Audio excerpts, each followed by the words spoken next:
After getting to know so many members of the Chu family and becoming familiar with Miss Chu Chu's long life experience, Song Shuhang could confirm that when the sun rose the next day, he would be the person who knew Miss Chu Chu the best.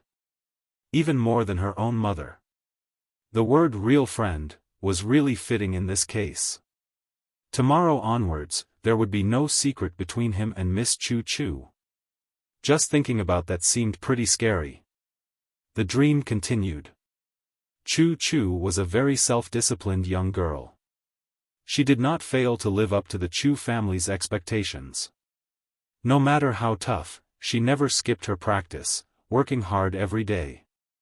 Finally, after she turned 18, she successfully jumped through the dragon gate.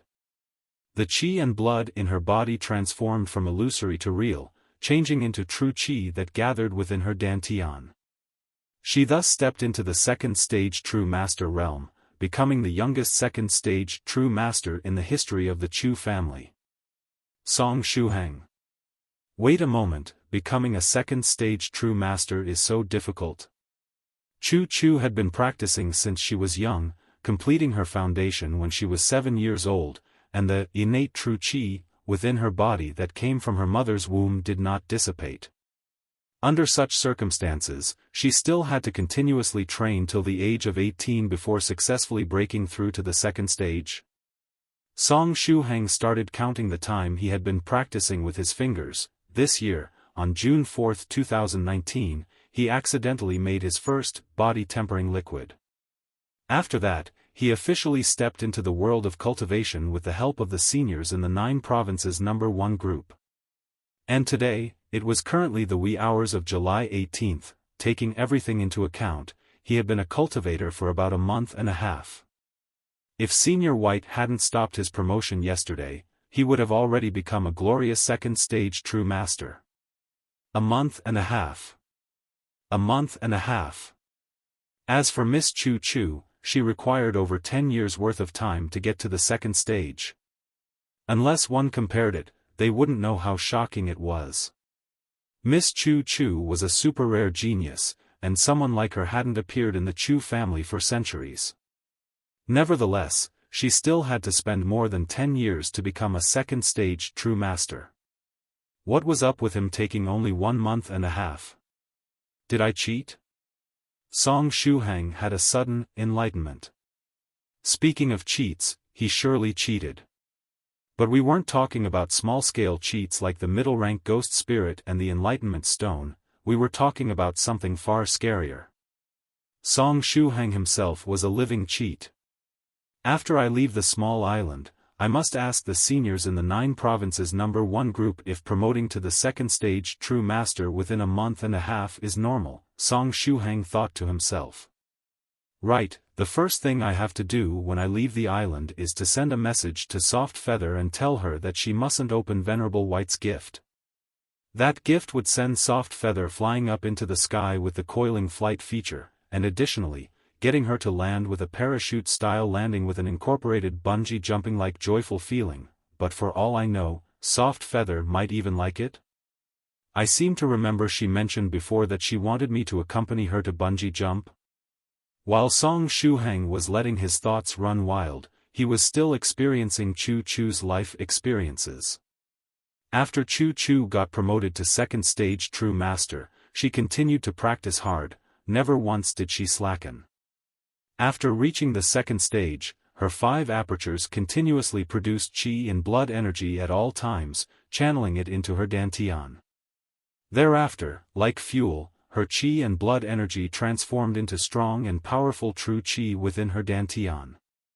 Her true qi was nurtured and accumulated in her dantian.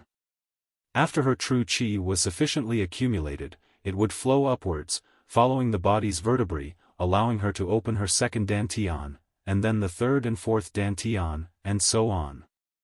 The aforementioned dantians weren't referring to the 3 upper, middle, and lower dantians, but to the nodes in the body where true qi converged. In the second stage realm, cultivators could open 7 dantians in total. The second dantian was known as the Dragon Tail. The third dantian was known as the Dragon Claw. The 4th to the 7th dantians were known as Dragon Body, Dragon Palm, Dragon Neck and Dragon Head, respectively.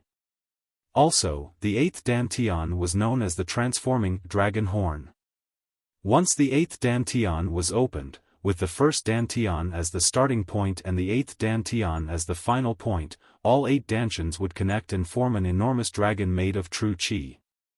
During this period, when true qi was channeled into the 8th dantian, it would not return to the 1st dantian, because the 2nd stage cultivator's body could only accumulate this amount of true qi at most. The additional true qi would leak out of the 8th dantian, the transforming dragon horn, triggering changes in the external world, leading to the heavenly tribulation. That was the heavenly tribulation cultivators of the 2nd stage faced.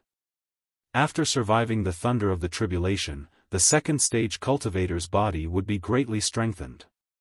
The true qi within the body would not flow outside, but begin to flow backward from the dragon horn dantian, following the dragon made of true qi and returning to the 1st dantian, circulating continuously, transforming into a dragon-shaped large river of true qi. At that time the true qi would undergo a qualitative change, transforming into its 2nd form, true liquid. That would be the 3rd stage Battle King realm, which was also Soft Feather's current realm. After Chu Chu opened the 1st dantian, she spent months nurturing it, consolidating her cultivation. Past the 2nd stage realm, even though she continued to practice diligently without any breaks, the results of meditation practice worsened. She hadn't undergone any near-death experiences and lacked stimulations. Without inspiration and support from a sufficient number of natural treasures, the pace of her cultivation slowed down. Hence, with the aid of her family, Chu Chu spent 5 years traveling around different parts of China. However, she did not have any fortuitous encounters during that time. She even barely met fellow cultivators and did not take part in any big cultivator holidays and festivals. Ultimately, after 5 years, she opened only her 2nd dantian, the Dragon Tail dantian. Her cultivation speed was not slow, but it was definitely not fast either. Hence, Chu Chu chose to risk leaving China and enter a more vast world. 4 years later, in the East China Sea, she did have a few small fortuitous encounters. She spent 4 years and successfully opened her 3rd dantian, the Dragon Claw dantian. She used less time despite the higher difficulty, which showed that her travel was indeed fruitful. Hence, Chu Chu's became a lot more determined, bold, and unconstrained. She prepared to travel somewhere further to take greater risks in search of opportunities. But one day, Chu Chu received news about the Chu family. The news she received briefly mentioned the recent developments of the Chu family, causing her to rush back as quick as she could, preparing to participate the battle on the Grievance Settling Platform with the Illusory Sword School. The storyline reached this part already? That was quick, Song Shuhang thought to himself. Wait a moment, if it reached this part, there seems to be a huge problem. Song Shuhang had a bad premonition. He recalled something. After this part, it should be the assassination attempt on Miss Chu Chu by Wolf One and the rest. Lastly, Miss Chu Chu would be almost killed by Whale 8's deadly hug, flattening her mountain peaks until turning them into plains. That day, Song Shuhang saw the entire scene with his own eyes. Just by watching from the side, he felt the pain. Did it mean that he would experience Chu Chu being flattened next? No, I don't want to. I am currently possessing Miss Chu Chu's body, experiencing everything from first person's point of view. I would have to experience the anguish of being squeezed into a tablet as well. I have to stop it, this ending is too cruel. Quick, end it. Stupid dream, end quickly. Come on, end. Let me wake up. Song Shuhang's soul struggled. But all the struggle was for nothing. Even though dreaming about someone else's life experiences was very useful, the only downside was that he could not control when to wake up. His ghost spirit didn't react either, not bringing him out of the dream. No matter how unwilling Song Shuhang was, the dream continued to progress. Very soon, in the dream, Chu Chu was on a small island, and encountered Wolf 1, Bull 2, and Ape 4's ambush. Ultimately, Chu Chu struggled with all her might to escape the clutches of those three experienced second-stage true masters and leapt into the vast sea. She was as agile as a mermaid, and rapidly disappeared, leaving behind Wolf 1, Bull 2, and Ape 4 on the island, saluting with their eyes. On the surface, Chu Chu had narrowly escaped. But Song Shuhang knew that Whale 8 and Shark 9 would catch up with her later and that she'd be squeezed till becoming flat. Such a prophet-like ability could really cast one into despair. Especially when one knew what kind of a tragedy he was about to face but couldn't do anything about it. Let me wake up, let me wake up. Somebody, please wake me up. Doudou, I'll, Senior White, no matter who it is, please wake me up. Give me 2 slaps. Song Shuhang roared in his heart. Unfortunately, the night was still long. Regardless of who it was, they would not wake him up at this time. Additionally, was there really a point in waking him up? Perhaps when Song Shuhang fell asleep the next day, he would directly dream about Whale 8's loving embrace. Hence, Song Shuhang was utterly in despair. He could only clench his teeth and tense up in preparation to receive the pain from the incoming deadly hug. Speaking of which, what is this feeling of déjà vu? When he dreamt of Lady Onion's life the last time, Song Shuhang also struggled as hard as he could to wake up from the dream. No matter how unwilling Song Shuhang was, the storyline continued to progress. Ultimately, in the dream, Whale 8 and Shark 9 caught up with Chu Chu. After a short fight, Chu Chu scattered Shark 9's instant kill move, the 100 Shark's Palm, and when she was preparing to run for her life, she bumped into a thick wall of meat. I really enjoy hugging girls with soft bodies like you. Now, I'll hug you until you are reduced to a meat pulp. A loud and deep voice was heard, bursting into an evil laugh. Immediately after, 2 muscular arms embraced Chu Chu's body tightly. The strength of the muscular arms was formidable. Chu Chu felt as though the bones in her body were about to break into pieces.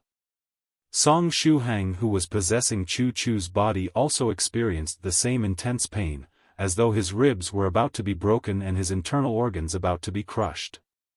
Although Chu Chu had 2 twin peaks, they could not cushion Whale 8's deadly embrace at all. So painful. I can't breathe. I'm dying. The next day. July 18th, early morning. The warm sunlight passed through the small cracks in the tent and shone on Song Shuhang's body. Shuhang opened his eyes in a daze. Next, he discovered that he was completely covered in sweat. He felt as though his chest had been crushed with a huge rock, and he was having trouble breathing. Huff. Song Shuhang exhaled a big mouthful of bad air. Yesterday, he experienced a terrifying dream. Luckily, he had avoided the worst calamity in the dreamland yesterday. Just as Chu Chu was hugged to death, the dream suddenly stopped and didn't continue further. One had to remember that Chu Chu had been thoroughly flattened only after Song Shuhang fell from the sky along with the whale. In other words, if the dream hadn't stopped, Song Shuhang would have experienced an even more brutal and painful deadly hug. He felt fear just by thinking about it. After coming out of the tent, Song Shuhang discovered that Doudou and I'll were already up. Due to yesterday's dream, Song Shuhang got up relatively late. I'll was sitting on a rock and chanting some early morning scriptures. Doudou was standing up like a person. His current size was of 2 meters, he was cooking something in a cauldron.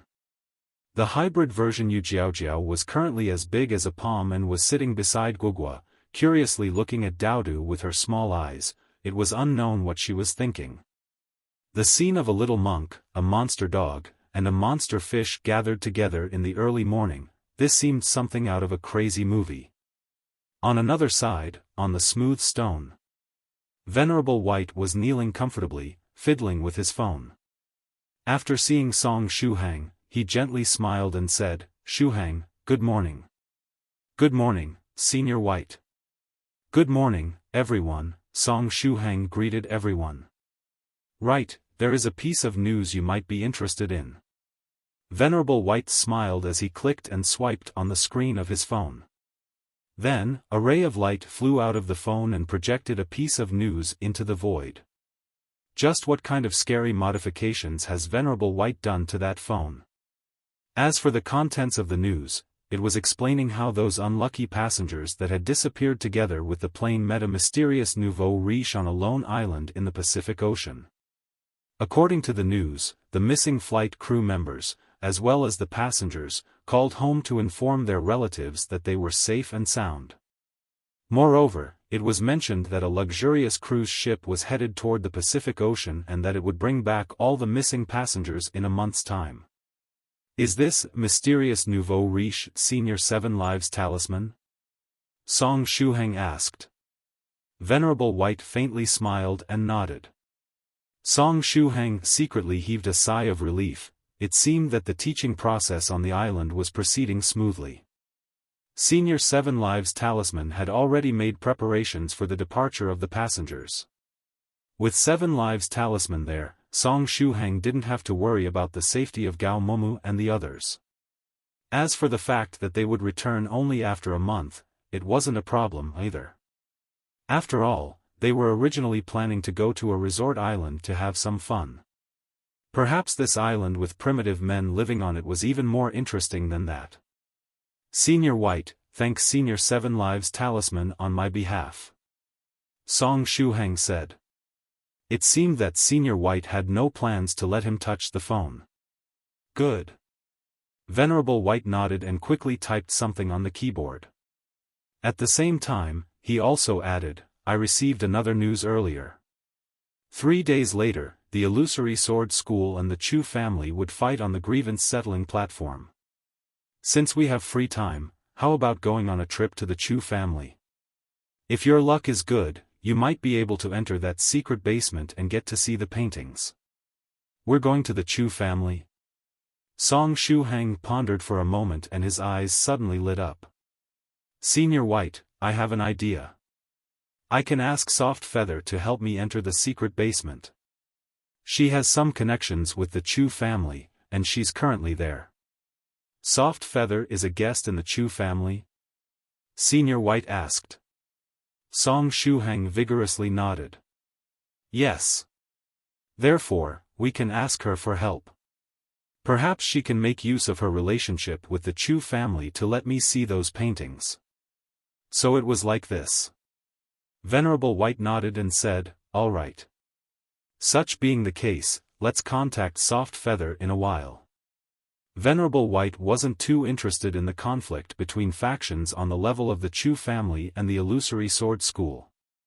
His interest lay in turning Song Shuhang into Chu Chu and make a trip there. Song Shuhang excitedly clenched his fists. As long as he didn't have to turn into a girl, it was all good. At the same time, on the border between the East China Sea and the Pacific Ocean, in a place where multicolored butterflies were dancing, the Spirit Butterfly Island. Knock, knock, someone knocked on the formation above the island. It was true Monarch White Crane. After knocking on the formation, it flapped its wings and asked cautiously, excuse me, is Fellow Daoist Soft Feather at home? It was this cautious because a powerful senior like Venerable Spirit Butterfly lived in this place. Venerable Spirit Butterfly was a mighty senior. He was an honest and chivalrous person, the only issue was that he really liked to quibble about trivial matters. He had already reached the peak of haggling over every ounce. And while others were simply haggling over ounces, he was haggling over every single gram. Actually, saying that he was haggling over every gram was just an exaggeration. Most of the time, Venerable Spirit Butterfly was a very kind and likable person, unless his weirdo mode was triggered. Little friend White Crane? Come in. Venerable Spirit Butterfly said with a smile and opened the formation covering the island. True Monarch White Crane passed through the formation and entered the island, heading toward the handsome and suave Venerable Spirit Butterfly. "Hello, Senior Spirit Butterfly. Is Soft Feather at home?" True Monarch White Crane asked. "She left home a while ago to meet a friend." "Does little friend White Crane need something from her?" Venerable Spirit Butterfly heartily laughed. He didn't consider True Monarch White Crane a threat. After all, it already liked someone else and wasn't interested in Soft Feather. "It's like this. Venerable White just came out of secluded meditation and decided to send gifts to a lot of fellow Daoists in the 9 provinces number 1 group. There is a seal on the gift, and it will automatically untie itself in 3 days. At the time, the big surprise inside will be revealed. Since I was on my way, I decided to conveniently deliver the gift to Soft Feather," True Monarch White Crane said with a smile. "Oh? So it was Fellow Daoist White that sent the gift to my daughter?" Venerable Spirit Butterfly smiled. "In that case, you can leave the gift to me. I'll give it to Soft Feather once she comes back. If she doesn't come back within 3 days, I have the means to deliver it to her within 1 hour. I guarantee that she won't miss the surprise. How about that?" "Such being the case, I'll leave everything to Senior Spirit Butterfly." True Monarch White Crane passed to Venerable Spirit Butterfly the wooden box with the words, "Spirit Butterfly Island Soft Feather" written on it. Venerable Spirit Butterfly received the gift and put it on a side. "I'll take my leave then." After successfully delivering the gift, True Monarch White Crane cupped its hands and bid farewell to Venerable Spirit Butterfly. "Won't you stay over for a while? It's already late, how about leaving after having a meal?" Venerable Spirit Butterfly politely asked. It was pretty rare for a friend to come and gift Soft Feather something. As a father, he was extremely pleased at this time. Since his mood was good, True Monarch White Crane also became pleasing to the eye. "I still have more than 10 gifts that need to be delivered, and they must be delivered within 3 days. I'm running out of time." True Monarch White Crane made a hollow laugh and opened his Cosmos bag, showing Venerable Spirit Butterfly all the undelivered gifts. After seeing all the gifts, Venerable Spirit Butterfly faintly smiled. "Such being the case, I'll not insist. But little friend White Crane went through a lot of trouble, how about this?" As Venerable Spirit Butterfly clapped his hands, a huge multicolored butterfly came over, delivering a small bottle of medicinal liquid. "This is Spirit Butterfly Island's specialty. It's a medicinal liquid that can relieve fatigue as well as purify all abnormal conditions. I ask little friend White Crane to accept it," Venerable Spirit Butterfly said with a faint smile. True Monarch White Crane took the bottle and sighed with emotion. Spirit Butterfly was worthily an established and powerful venerable. Whenever he did something, he would spare no expenses. This medicinal liquid was a medicine of the 6th stage, extremely precious. It was a costly treasure very difficult to obtain in the world of cultivators. This wasn't an isolated case. While delivering these gifts, True Monarch White Crane also received many gifts in return from the kind fellow Daoists of the 9 provinces number 1 group. Moreover, they insisted so much that it had no way to refuse them. Moreover, refusing the gifts would mean not giving face to its fellow Daoists. In the meantime, in the Chu family, Soft Feather was fiddling with her laptop, feeling somewhat bored. In the past 2 days, she sent many messages to Senior Song, too bad that the latter never replied. As if that wasn't enough, his phone was also unreachable. It seemed he was in an area with no service. Soft Feather wanted to ask Shuhang whether he would like to come to the Chu family if he had free time. After all, her shape-shifting brooch was still in Song Shuhang's possession. Although Chu Chunying had refused her good intentions and didn't want any help with the brooch, she could prepare for all eventualities. Who knew when it could come in handy? How can I get in touch with Senior Song? Soft Feather sighed with emotion. Just as she was pondering, she opened the Senior White's expression package she'd made and casually scrolled through Senior White's beautiful pictures. Heh. I really wish I could have taken a few more pictures of Senior White. I took too few the last time, and there are still many interesting ideas that I couldn't put into practice, Soft Feather muttered. After saying this much, her eyes suddenly lit up. Senior Song and Senior White should be still together, right? If I can't contact Senior Song, should just contact Senior White. Said and done. Soft Feather opened the 9 Provinces #1 group and clicked on Venerable White's profile picture, sending the following message: Senior White, are you there? Is Senior Song by your side? If yes, can you ask him whether or not he's free? If he's free, can he come to the Chu family? It's an important matter. After sending the message, she quickly received Venerable White's reply. Yes, we're free. The reply was succinct. Afterward, Senior White also added, I'll help you inform Song Shuhang. Soft Feather excitedly clenched her fists and said, Thank you, Senior White. You're welcome. Perhaps it was just a misconception, but Venerable White seemed to be in a pretty good mood. On the small island in the East China Sea, Song Shuhang, Doudou, Guogua, Yujiaojiao, and Senior White were sitting in a circle and enjoying Doudou's cooking. Although he was just a Pekingese, he was pretty good at cooking. After all, for these years, he hadn't run away from home just for fun. Song Shuhang held the big bowl of soup with an excited face and drank 2 bowls in one go.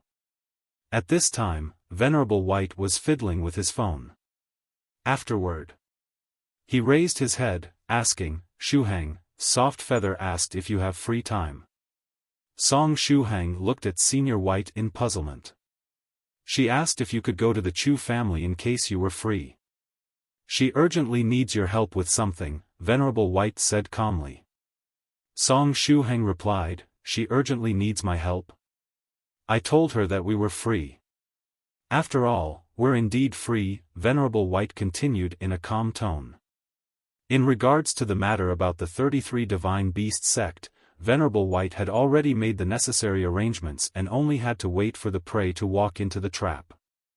Before getting their hands on the 33 Divine Beasts technique, he and Shuhang were indeed free. Therefore, we'll head toward the Chu family after we're done eating and tidying things up, Venerable White said with a faint smile. Afterward, he also added, what a coincidence, there are only 3 days left. Song Shuhang? It's settled then. Venerable White faintly smiled. Then, he typed on the keyboard of the phone. Venerable White, Shuhang is free. We'll set out immediately. Send us the coordinates of the Chu family. Spirit Butterfly Island Soft Feather, that's great. Wait a moment, I'll send you the coordinates immediately. Song Shuhang. At this time, in the territory of the Chu family and the Illusory Sword School, the supervisors of the Grievance Settling Platform were hurrying over. These supervisors were the true line disciples of the illustrious and morally upright Eternal Sword sect. They were 2 powerful swordsmen of the 5th stage spiritual emperor realm. Originally, 2 disciples at the peak of the 4th stage were enough to watch over the battle of factions at the level of the Chu family and the Illusory Sword School. But according to the information the Eternal Sword sect received, Venerable Spirit Butterfly's dear daughter, Miss Soft Feather, had also joined in the fun. Therefore, the sect clenched its teeth and dispatched 2 5th-stage spiritual emperors to put up a good front. With 2 5th-stage spiritual emperors on the scene, even if the treasured daughter of the Spirit Butterfly Island were to cause trouble, things shouldn't go out of control, right? At least, this is what the Eternal Sword sect thought. The school head of the Illusory Sword School and the family leader of the Chu family had agreed to meet beneath the platform to sign the contract of the Grievance Settling Platform battle under the supervision of the overseers of the platform. Even if the idea to fight in order to settle grievances sounded naive and childish, the 2 parties could at least fight to their heart's content and freely release their anger. The school head of the Illusory Sword School was a swordsman in a black Daoist robe, his cultivation at the 3rd stage Battle King realm. He took a step forward and wore a fake smile on his face as he said, "Old Chu, no one is accountable for deaths on the Grievance Settling Platform. Why are you being so stubborn? You have no chance of winning, why do you want to make your clansmen die in vain?" Hee. The family leader of the Chu family was an old man with a strong build. His cultivation was also at the 3rd stage Battle King realm. He sneered and said, "It's not decided who will live or who will die."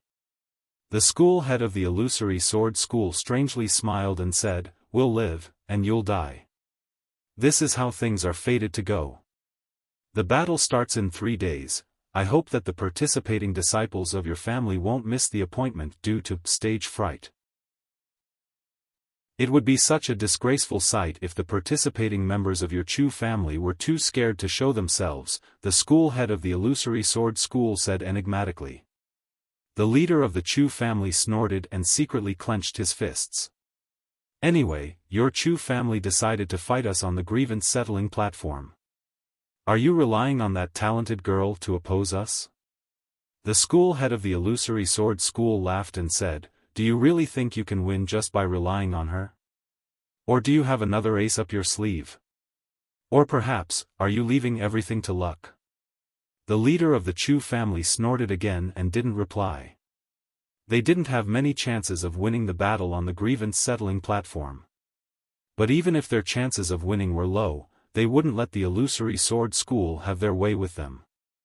After the duo signed the contract, the spiritual emperor from the Eternal Sword sect received it, then coughed lightly and said, "Such being the case, the Illusory Sword School and the Chu family will settle their resentment on the Grievance Settling Platform 3 days later."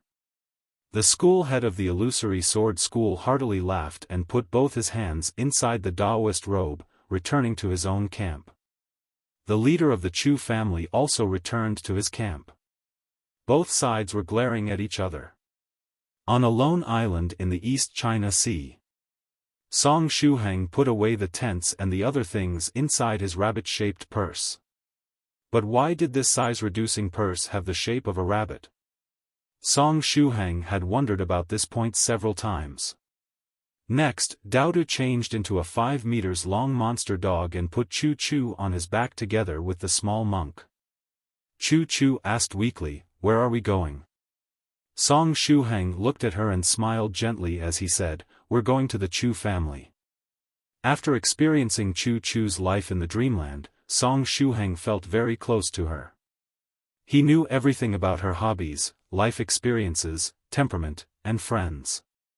If Chu Chu were to find out about this matter, she would surely get a scare. "We're going to the Chu family?" Chu Chu immediately became happy. Song Shuhang also added, "The battle between the Illusory Sword School and the Chu family will start in 3 days. Chu Chu faintly sighed, the battle on the Grievance Settling Platform would start in 3 days. There wasn't enough time for her to recover. How wonderful would it be if they could delay it by a month? At this point, she had no choice but to act as a spectator. At this time, Venerable White waved his hand at Song Shuhang from afar. Song Shuhang approached his position, somewhat confused. "Shuhang, give me your phone," Venerable White said with a smile. Song Shuhang took out his phone and handed it to Senior White, still confused. "My phone can't get any signal in this place. Why does Senior White need it?" Venerable White took the phone and gently waved his hand, making it disappear. Apparently, he received it inside his space ring or another treasure of similar type. "Leave the phone to me for now. I'll modify it and allow you to get signal anywhere in the world," Venerable White said in all seriousness. Song Shuhang nodded and replied, "I'll leave it to you then, Senior White." "You're welcome. In that case, let's go." Venerable White took out Meteor Sword and activated a sword art. Soon after, a layer of light started to spread from the body of the sword. The sword light changed its size and became big enough to accommodate the big-sized Doudou, Song Shuhang, and Venerable White. The group stepped on the layer of light, and Venerable White activated the sword art, saying, "I've set the coordinates of the Chu family as the destination. We'll head there at full speed. Full speed? Song Shuhang immediately recalled the event of July 16th.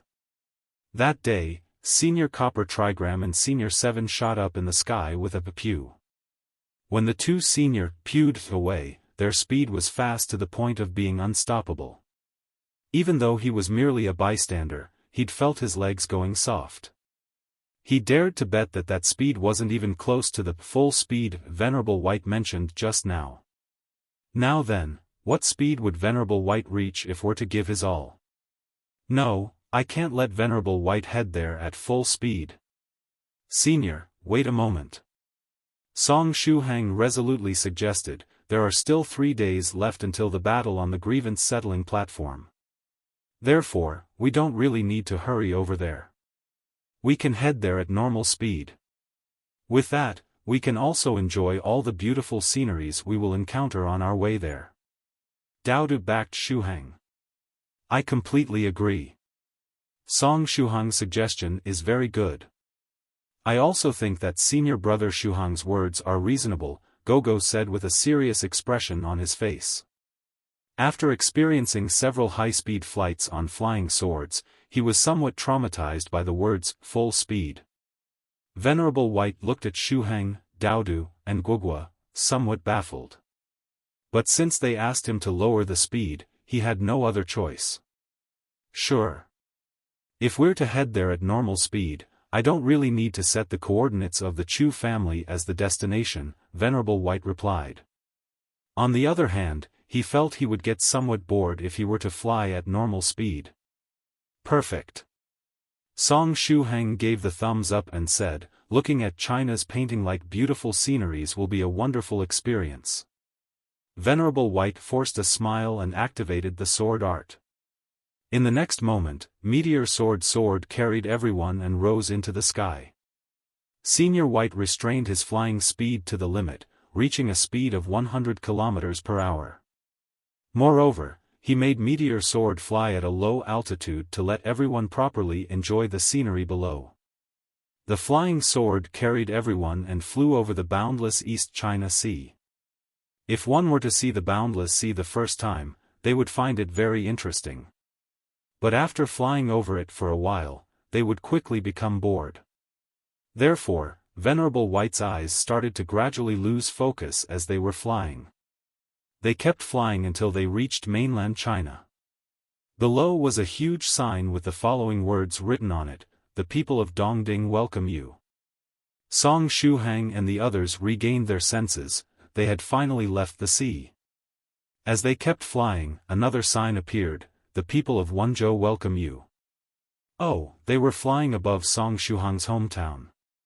They kept flying and flying, "The people of Lishui welcome you." After Lishui was "The people of Longyong welcome you." Next was "The people of Huangshan welcome you." Huangshan? Was this true Monarch Yellow Mountain's hometown? Well, we haven't arrived yet? Song Shuhang asked. They had flown for so long that he had started to feel a bit bored. Song Shuhang didn't know the exact position of the Chu family. Although he had experienced Chu Chu's life in the dreamland, some parts were skipped or fast-forwarded. As a consequence, he had no idea in which part of China the Chu family was located. Chu Chu was lying on Doudou's back and couldn't see the land below. Therefore, she asked, "Where are we now?" "We're in Huangshan, my hometown," Doudou replied. "If I were to jump down right now, I could see stupid Yellow Mountain. But I won't. I want to pass by the doors of home 3 times without entering and let stupid Yellow Mountain understand how serious I am. Serves him right for ignoring me for so long." Song Shuhang forced a smile. Chu Chu nodded and replied, "Huangshan. We're almost there in that case." After hearing this much, Song Shuhang stretched himself. One would get tired after riding a bus for a long time. The same was true for a flying sword. Luckily, they had almost arrived at the destination. The flying sword kept flying and flying. After flying for a long time, another signboard appeared, "The people of Hmph welcome you." Even after all this time, we haven't arrived? After traveling for some more distance, the speed of the flying sword seemed to have increased a little. The people of Xuchang welcome you. No, it wasn't a little. The speed of the flying sword had increased quite a bit. We're already in Xuchang. We're still not there? Song Shuhang asked, somewhat confused. We're in Xuchang. In that case, we're almost there, Chu Chu replied with a nod. Song Shuhang. Miss Chu Chu, there is a distance comparable to almost half of China between Huangshan and Xuchang. Is half of China almost there for you? It seems that the sense of distance is really too different between cultivators and ordinary people. Thereupon, Song Shuhang shut his mouth and didn't ask any more how much was left until they would arrive at the Chu family. The flying sword kept flying and flying.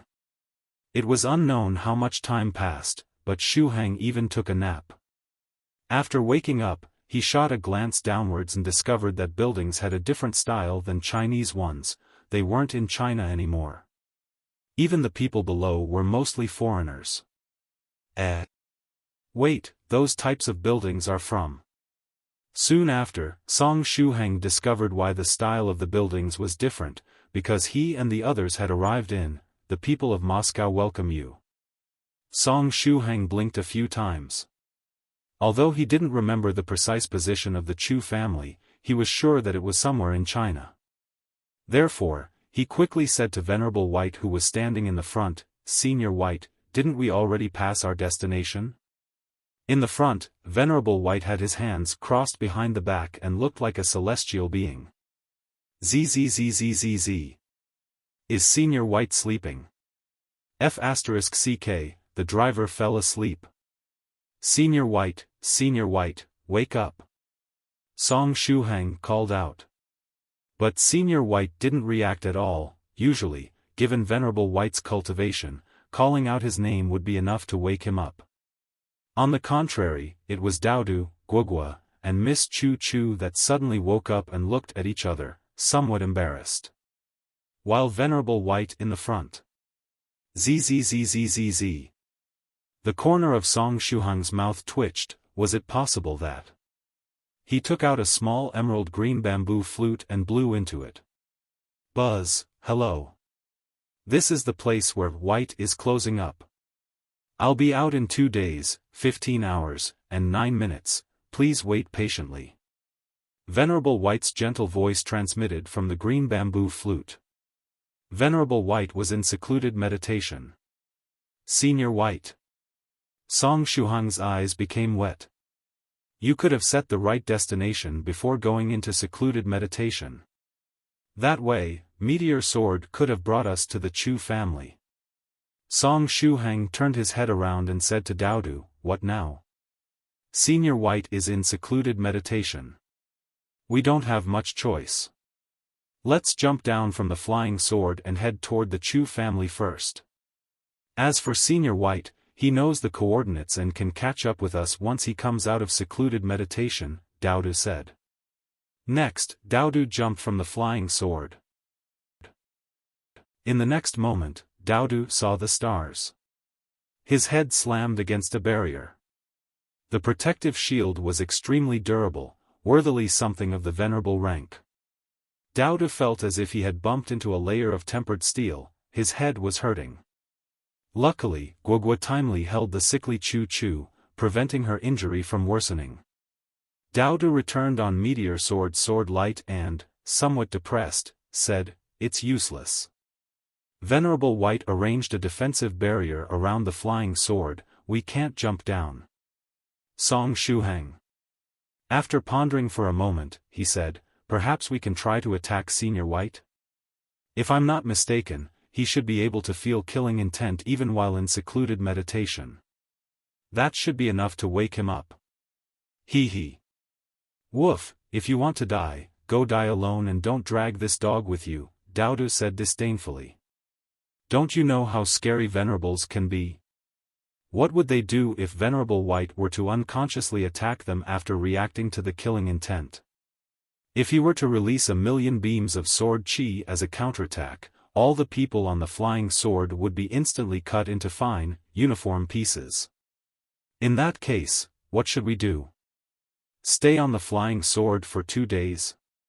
Song Shuhang said as he shrugged his shoulders. Perhaps we can offer a prayer. According to the rumors, praying to Senior White while he's in secluded meditation is very effective. We can pray for him to come out of secluded meditation a bit earlier, Guogua suggested. Doudou shrugged his shoulders. But I don't have an incense burner with me. Sheet, Soft Feather wasn't joking when she said that offering prayers to Venerable White while he was in secluded meditation could produce miraculous effects.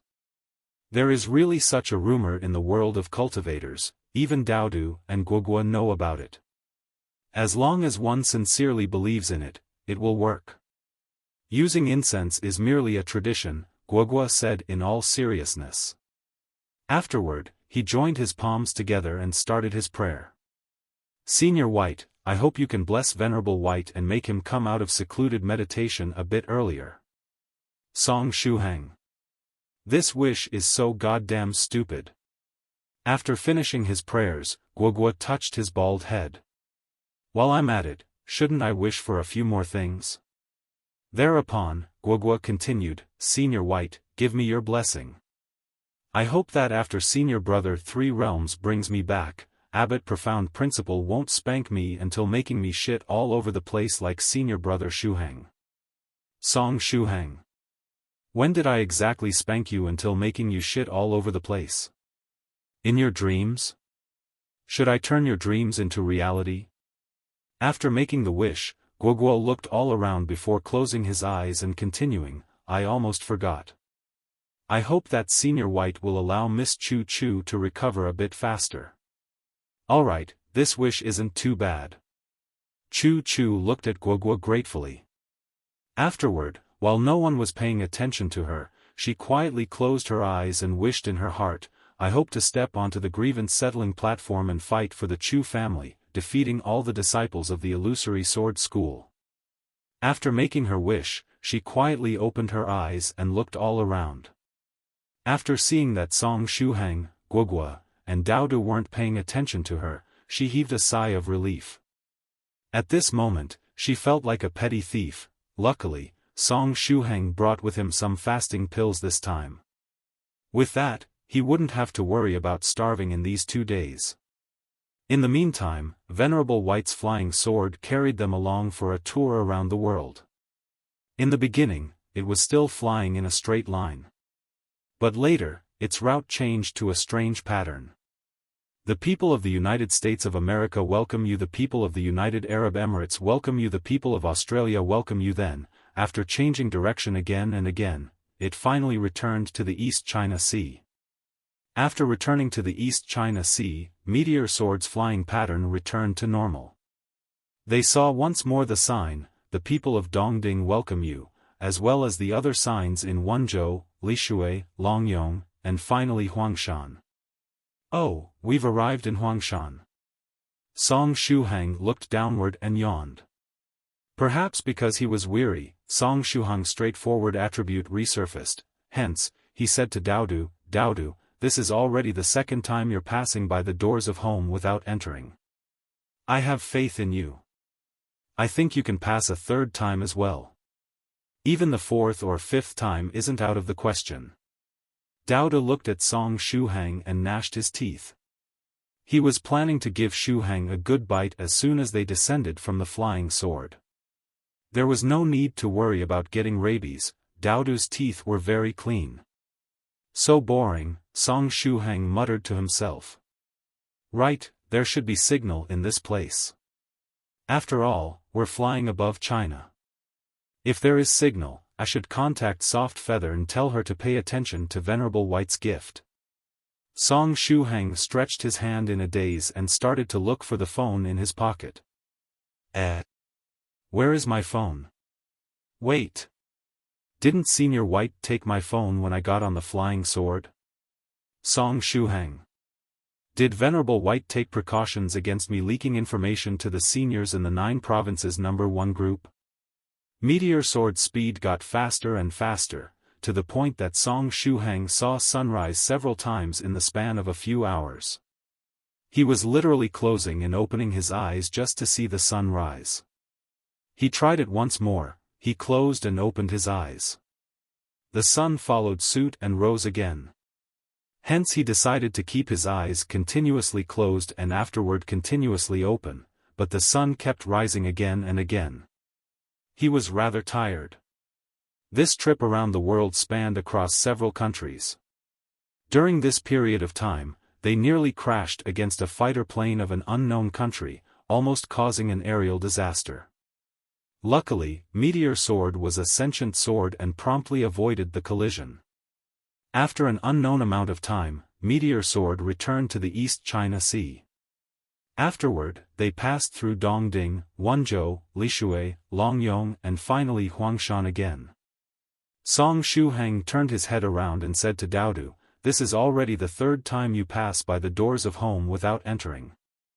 Senior Doudou is really heartless.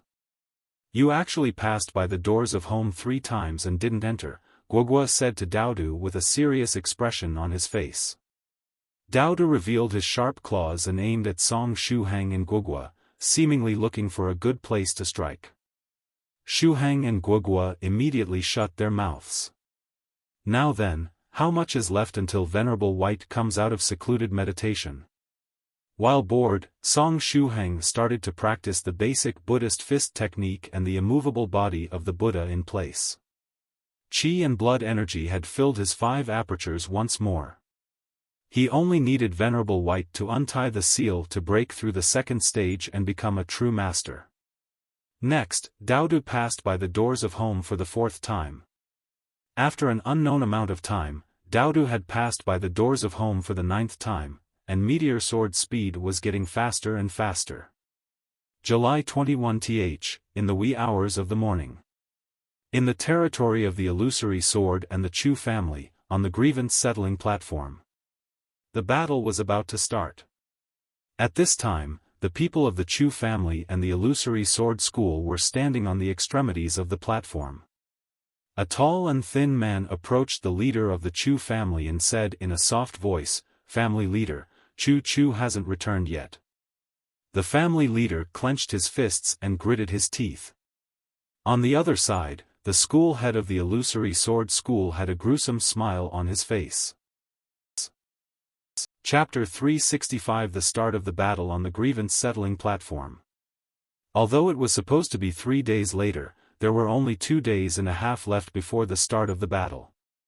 In the wee hours of the 21st, the battle on the Grievance Settling Platform finally started. The Chu family decided where to hold the battle, while the Illusory Sword School decided the time. After looking at the sour expression of the leader of the Chu family, the mood of the school head of the Illusory Sword School got much better. He knew that the talented Chu Chu was bound not to step on the Grievance Settling Platform. Everything was proceeding as that Mr. predicted.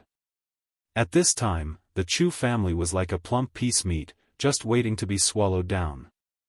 However, even a wild beast would fight desperately if cornered. Hence, he needed to strike them hard first. Since the 2 supervisors from the Eternal Sword sect hadn't arrived yet, he could use a few tricks to lower the morale of the opposite party even further. Therefore, he respectfully said to the 2 figures in the rear, "I request you gentlemen to show a bit of your strength to the people of the Chu family, letting them know how short-sighted they are." The 2 figures faintly smiled and nodded, their expressions enigmatic. The duo stood up and stepped out of the camp of the Illusory Sword School, turning towards the camp of the Chu family. In the next moment, they released their strength and a huge amount of spiritual energy gushed out of their bodies, with a faint golden light appearing on their faces. They were 5th stage Golden Core spiritual emperors. The overbearing aura of 2 respected spiritual emperors shrouded the camp of the Chu family. How could cultivators of the 1st, 2nd, or 3rd stage resist the aura of someone of the 5th stage? Most of the members of the Chu family had a terrified expression on their faces.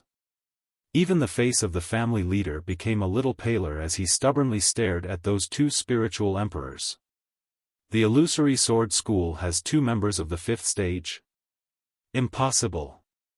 If they had 2 spiritual emperors as members, they wouldn't be a mediocre second-rate school. The 2 spiritual emperors kept their aura on for around 3 breaths. Afterward, they restrained it once more and coldly smiled at the people of the Chu family, turning around and returning in the rear of the camp of the Illusory Sword School. Su Zheng. The family leader of the Chu family clenched his teeth and said, "What do you think you're doing? You can't have helpers fight for you on the Grievance Settling Platform." He. I know well that helpers can't fight on the Grievance Settling Platform. Su Zheng faintly smiled and said, "These 2 seniors are guests of our Illusory Sword School. After hearing that our school was participating in a battle on the Grievance Settling Platform, they decided to come over and take a look. They're just bystanders and have no intention to participate in the battles. These 2 spiritual emperors had been invited here by that Mr. to help the Illusory Sword School." The leader of the Chu family tightly clenched his fists. Even if they weren't going to participate, just with their presence, those 2 spiritual emperors would exercise a lot of pressure on the people of the Chu family. As if that wasn't enough, the aura they released just now completely crushed the morale of the Chu family. Even the clansmen that were going to participate in the battle on the Grievance Settling Platform had been influenced by their might. It was unlikely that they would be able to fight at their full strength now. Damn it. The leader of the Chu family clenched his teeth so hard that they almost broke. He hated the fact that the Chu family was so weak and couldn't afford to invite powerful reinforcements. Amidst the people of the Chu family, Soft Feather furrowed her brows. Although the aura of those 2 spiritual emperors didn't have that much of an effect on her, she still felt uncomfortable when that power oppressed her.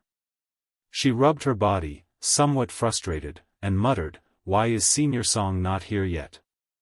He clearly said he would set out on the 18th, and 2 days and a half later, he's still not here?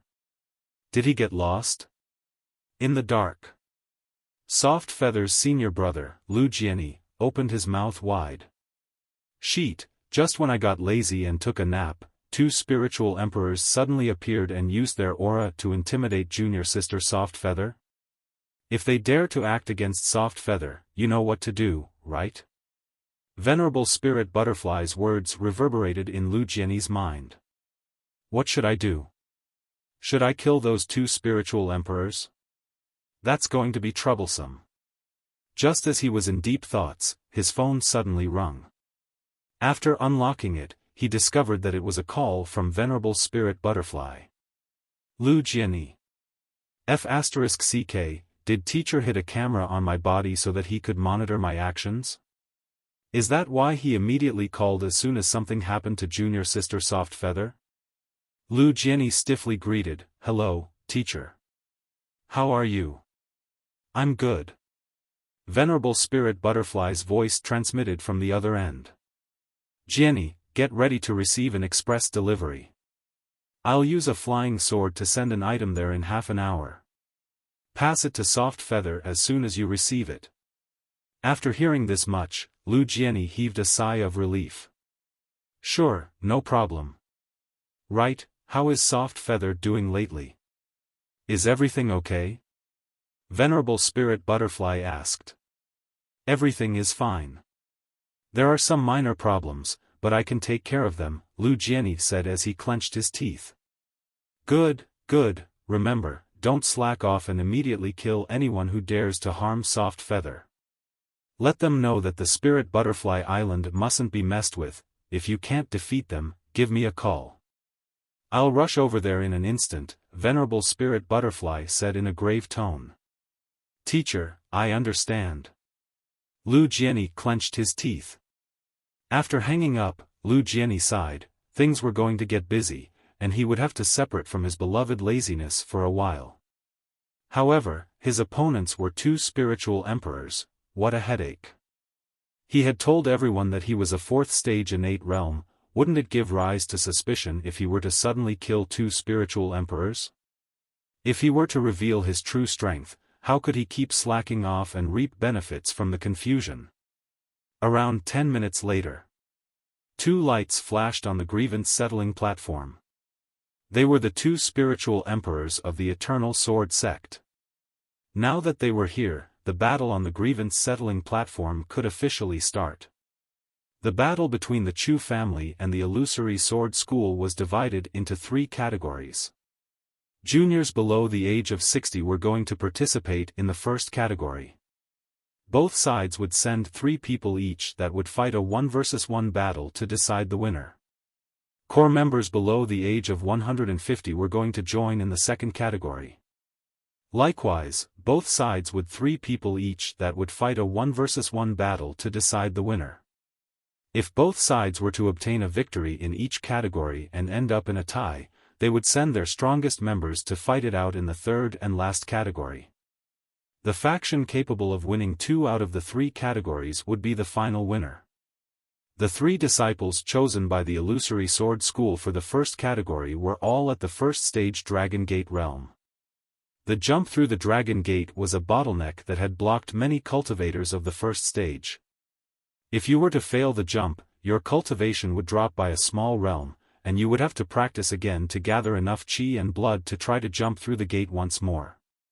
Many cultivators would reach the first stage Dragon Gate realm while 20 to 30 years old and spend the next 30 to 40 years trying to jump through the Dragon Gate.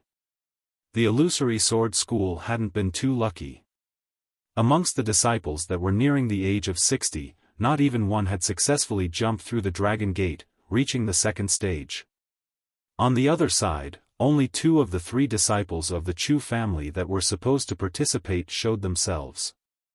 They too were in the first stage Dragon Gate realm. Chu Chu was the 3rd participant, however, she had yet to arrive. Hmph.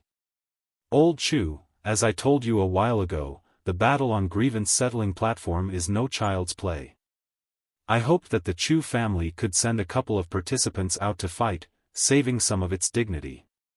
But in the end, some of your disciples still got a stage fright and didn't show themselves, the school head of the Illusory Sword School, Shuhang, said as he inserted his hands in the sleeves of his Daoist robe and squinted at the leader of the Chu family. The leader of the Chu family looked grave. A thin and tall man from the Chu family went next to the family leader and asked in a low voice, "What is your decision, family leader? Do you want to replace Chu Chu with someone else?" Replace Chu Chu? The family leader sighed once again. Just who would be able to replace Chu Chu in the Chu family now? Without Chu Chu, they had not a single chance of winning the first category where cultivators of the age of 60 or below were battling. And if they were to lose the first category, then they wouldn't be able to ensure victory in the third category even if they won in the second one. That elder of the Illusory Sword School that was at the 4th stage innate realm was an opponent the Chu family couldn't hope to defeat. As far as their strength was considered, the cultivators who could ride a flying sword and those that couldn't were simply worlds apart. On the Grievance Settling Platform, the 2 spiritual emperors from the Eternal Sword sect furrowed their brows slightly. From the looks of it, it seemed that one of the disciples of the Chu family that was to take part in the first round had yet to arrive. Both of them knew the ins and outs of the current conflict. As for who was right or wrong, everyone was well aware. However, as the supervisors of the Grievance Settling Platform, they had to be fair and square, following the rules and regulations. That was to say, if the disciple representing the Chu family was late, the Chu family would have no choice but to replace her with another disciple. Hmph. Old Chu, if the talented female disciple from your family isn't here yet, I can give you a chance. The school head of Illusory Sword School laughed. We can start the matches of the second category first, and if she successfully gets here during the battle, we can then proceed with the first category. Besides, it doesn't really matter whether we start with the first or the second round, does it?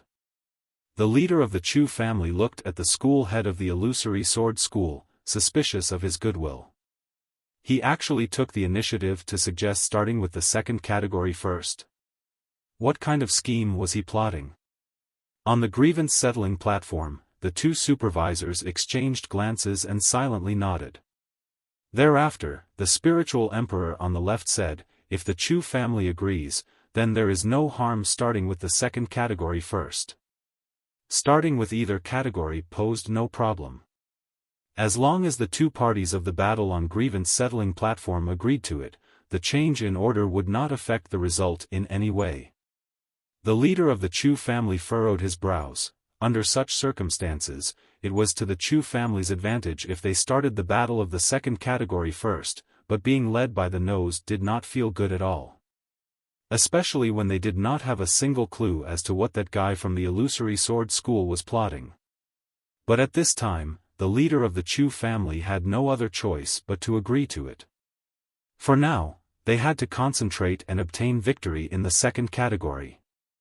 "All right," answered the leader of the Chu family with a heavy voice. He. The head of the Illusory Sword School laughed. On the Grievance Settling Platform, one of the spiritual emperors from Eternal Sword Sect pierced the ground with his sword and channeled his spiritual energy into it. A defensive formation was arranged above the entire Grievance Settling Platform, allowing the participants to fight to their heart's content. The other spiritual emperor announced, "Well then, let the matches of the second category begin.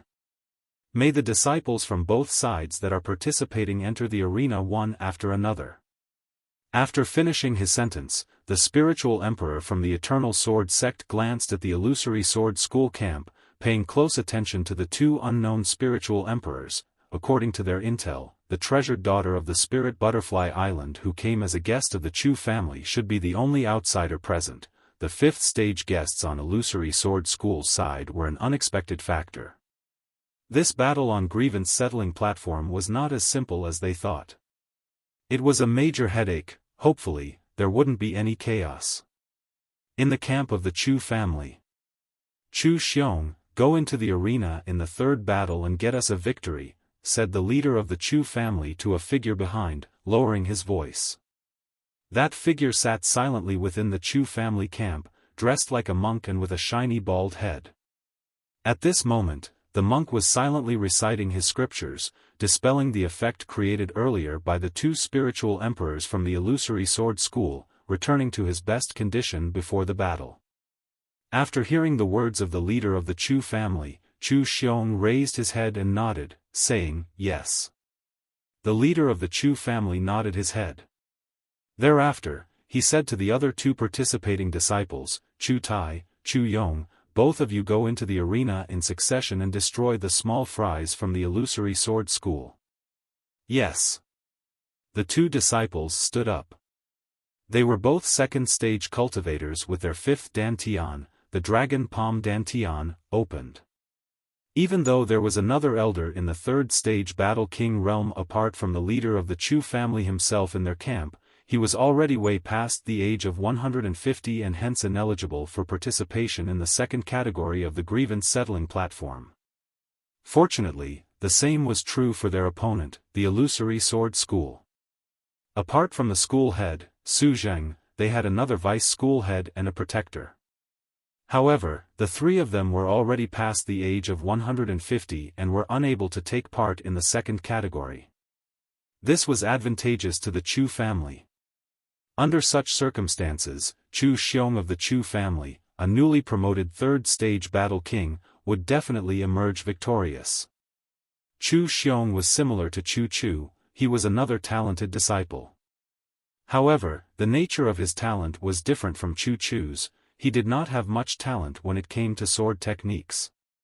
When he was little, his talent was recognized by a Buddhist expert, and he was brought to the Furious Buddhist sect to practice. This year, Chu Xiong was only over 80 years old, and he had already stepped into the third stage realm. If no accident occurred, based on his talent, there was hope for him to reach the Golden Core realm. Even though Chu Xiong was the disciple of the Furious Buddhist sect, he was also a member of the Chu family.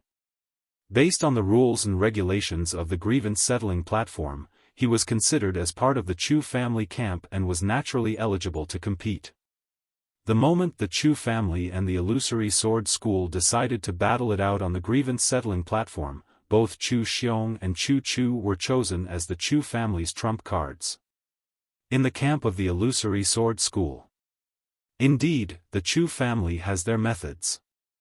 The school head of the Illusory Sword School, Shuhang smiled.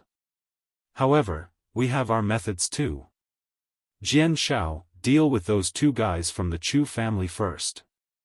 Then, probe the strength of that trump card of theirs. Behind him, a young man stood up. He was holding a broadsword, and his right arm was solid and strong, much stronger than his left. Yes, teacher, answered Jian Shao.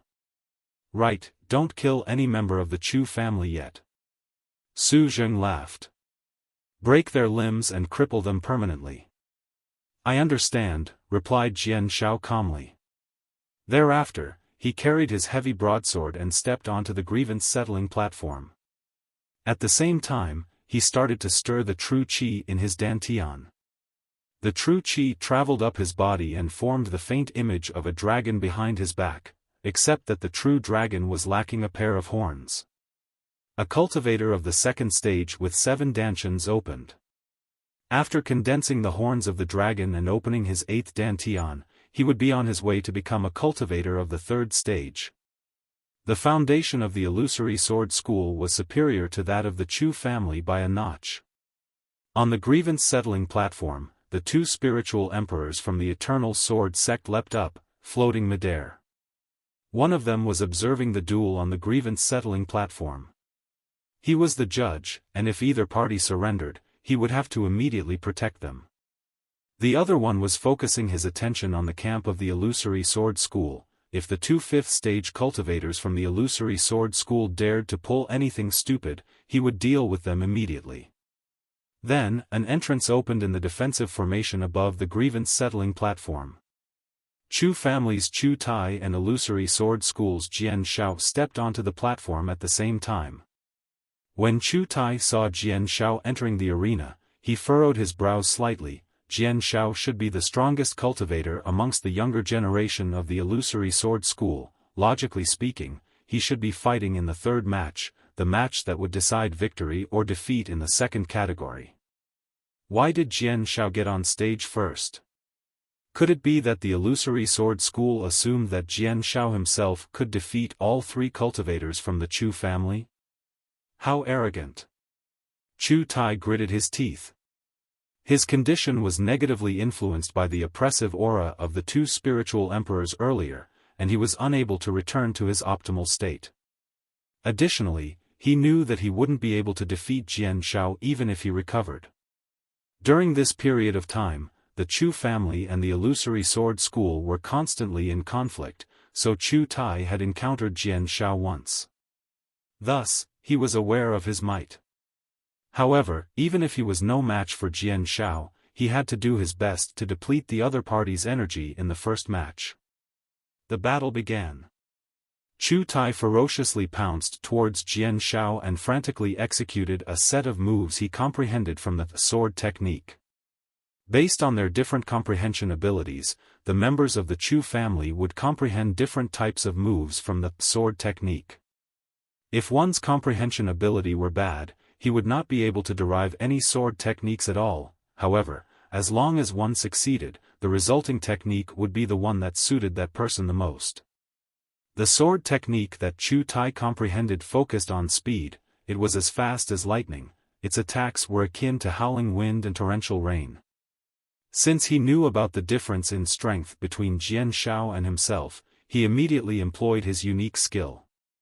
Facing Chu Tai's fast sword technique, Jian Shao's face remained calm. The hand that was holding onto the broadsword gripped tightly, his body slightly bent and his muscles from head to toe were flexed. His gaze was fixed on Chu Tai's quick sword, looking for a weakness in the midst of the chaotic howling wind and torrential rain. In the Chu family camp, Chu Chunying lightly caressed her belly. Her eyes fixed on the Grievance Settling Platform showed anxiety. Soft Feather, does Brother Chu Tai have any chances of winning? Soft Feather shook her head lightly. Chu Chunying sighed softly. Soft Feather took out her phone and sent another message to Venerable White. Senior White, where are you guys right now? Please reply. You haven't arrived yet? It's urgent. Beep beep beep. This time, Venerable White replied very quickly with a voice message. I'm sorry. We met with a small accident. Right now, we are. Boom, boom, boom thump, thump, thump Aaaaaaah. Senior White, be careful. There is something flying in front of us. It looks like a missile. Soft Feather could faintly hear Senior Song's voice in the background. Boom, boom, boom, the voice message ended. Soft Feather broke out in a cold sweat. Venerable White and Senior Song seemed to have embroiled themselves in a rather scary situation. Very soon, Venerable White sent another voice message. Ahem, I got slightly distracted and ended up flying to a very strange place. But it's okay, within 30 minutes, no, within 10 minutes, we will arrive at the Chu family, said Venerable White's calm voice.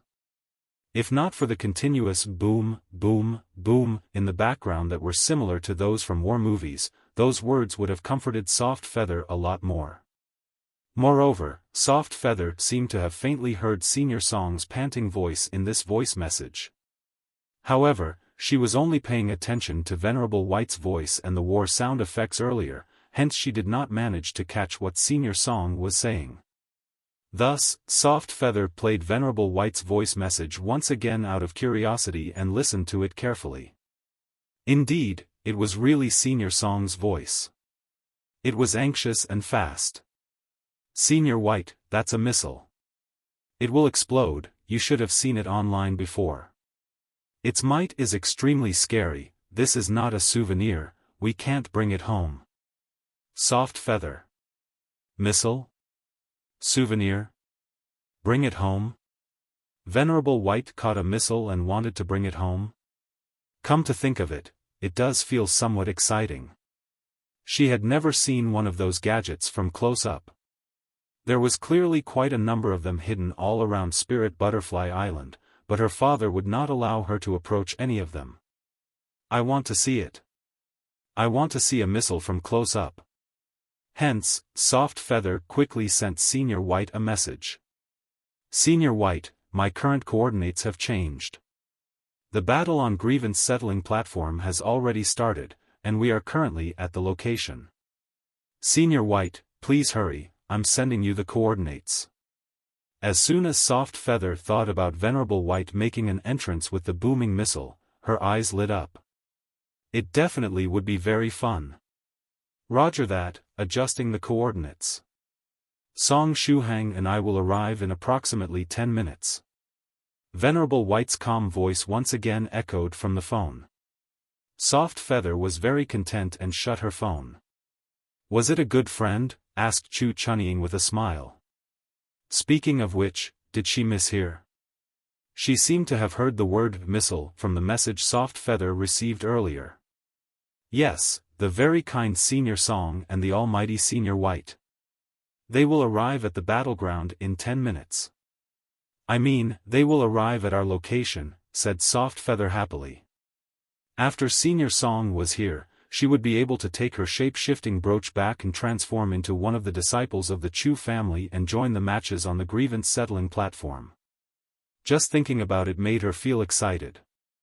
Just as Soft Feather and Chu Chunnying were conversing, the battle on the Grievance Settling Platform was coming to an end. Although Chu Tai was attacking at an insane speed, Jian Shao managed to block every single one of his attacks with his broadsword. Is this your fastest sword attack? It's not much. Quick sword Chu Tai is only a so-so, said Jian Shao coldly. Even though the offensive power of the quick sword did consume quite a bit of his energy when he was blocking, he could easily recover it after a short rest. On the other hand, Chu Tai's frantic attacks had consumed a large amount of his true chi and stamina. Hmph, it's still early. Chu Tai snorted to himself. In the next moment, the sword in his hand shook, and its speed got faster and stranger.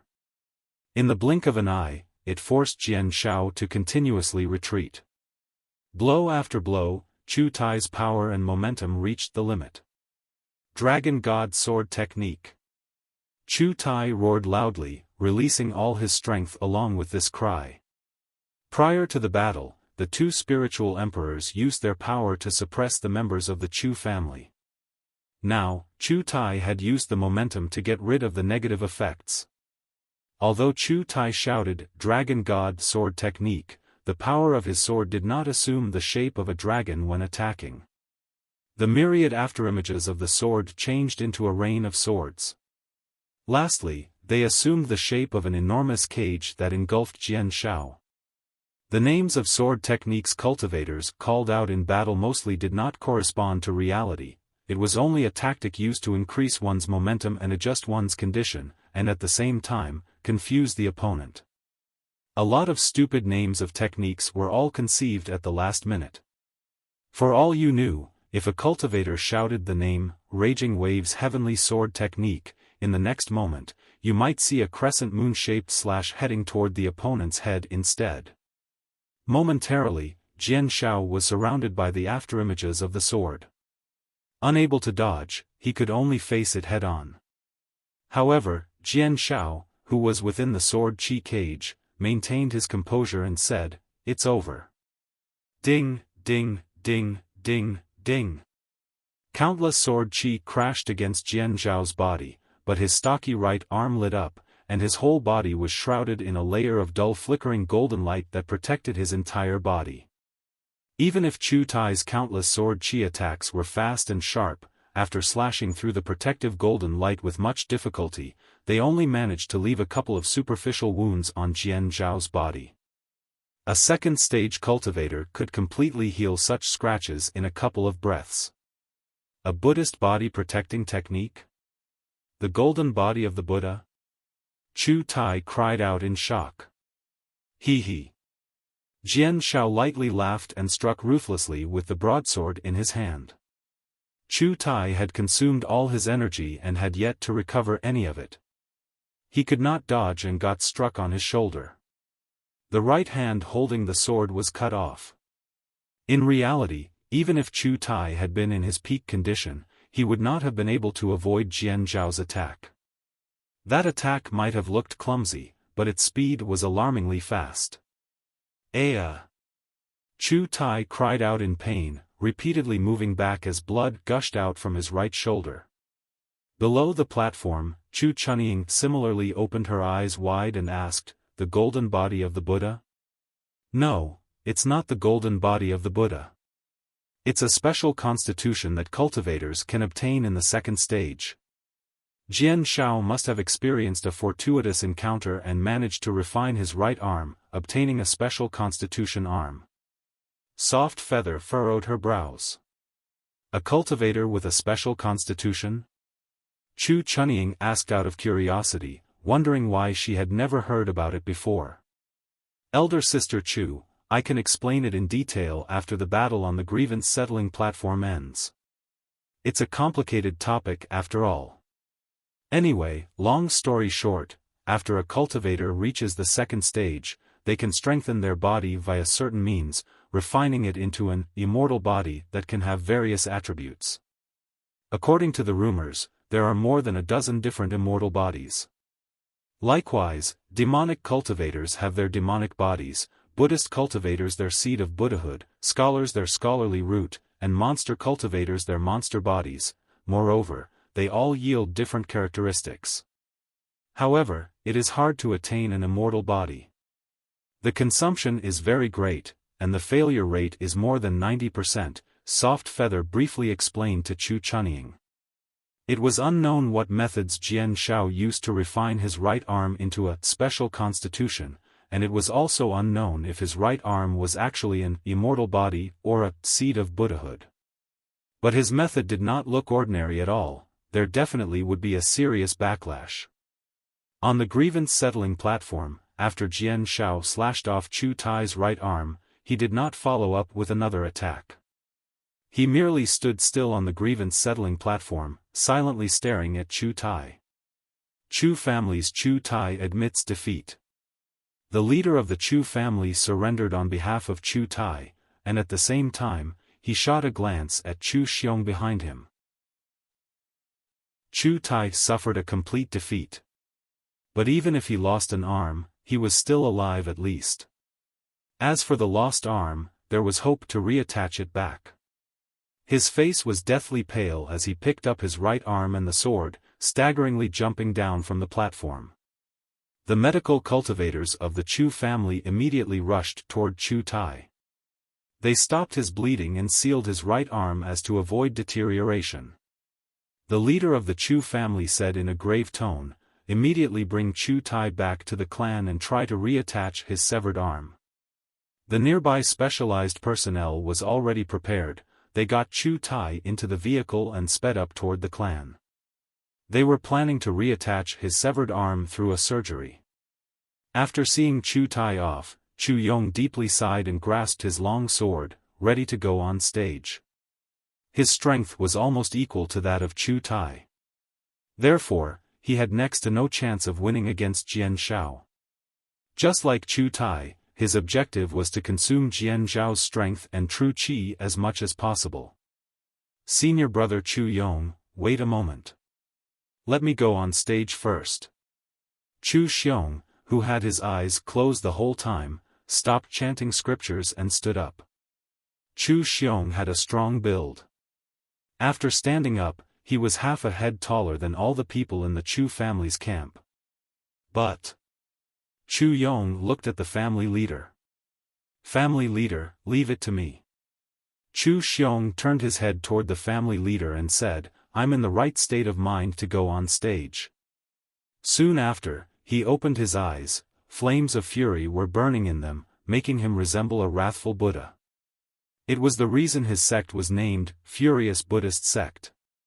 Being angry would negatively influence other cultivators, but it was a powerful buff for the disciples of the Furious Buddhist Sect. "Fine, but try to preserve your strength," the family leader said. "Don't worry."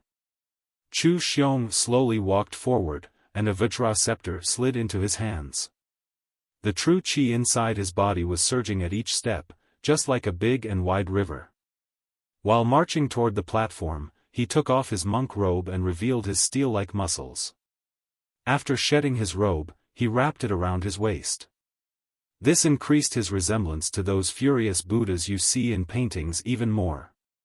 A disciple of the Furious Buddhist Sect?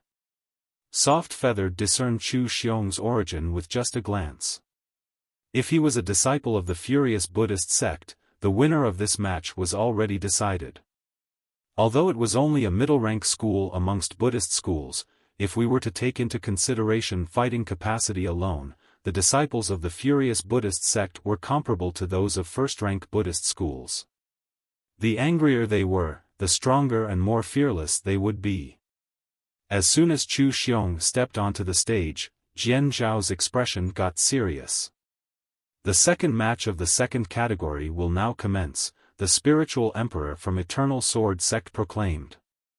As soon as his voice faded, Jian Zhao raised his right arm toward the sky. While raised, his right arm had a length that was comparable to half of his body. Then, he slashed toward Chu Xiong with his broadsword, sending out a blow of slashing light. The sword qi was extremely sharp and almost comparable to the attack of a cultivator of the third stage. While facing the powerful sword qi, Chu Xiong didn't retreat or evade. He stood still and activated a sealing technique while holding his Vajra scepter. "Break!" Soon after he yelled "break," a big golden fist exploded from the Vajra scepter in his hand. The glittering golden fist slammed against the sword qi, smashing it into pieces. The power of the fist didn't diminish as it clashed against Jian Zhao's body, sending him flying against the defensive barrier set up by the spiritual emperors of the Eternal Sword Sect. After crashing against the barrier, Jian Zhao slowly fell downward, spitting out a big mouthful of blood. The deep mark of a fist was left behind on his chest. This blow had broken more than half of Jian Zhao's bones, as well as damaged the majority of his internal organs. It was unknown how many months or years he would need to recover. Is the difference between cultivators of the second and third stage so big?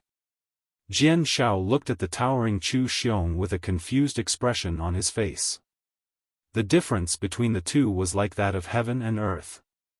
Illusory Sword School's Jian Shao admits defeat, Su Zheng said in a hurry, making Jian Shao forfeit the match. Is there so much difference in strength between cultivators of the second and third stage? Chu Chunying was also curious about this point.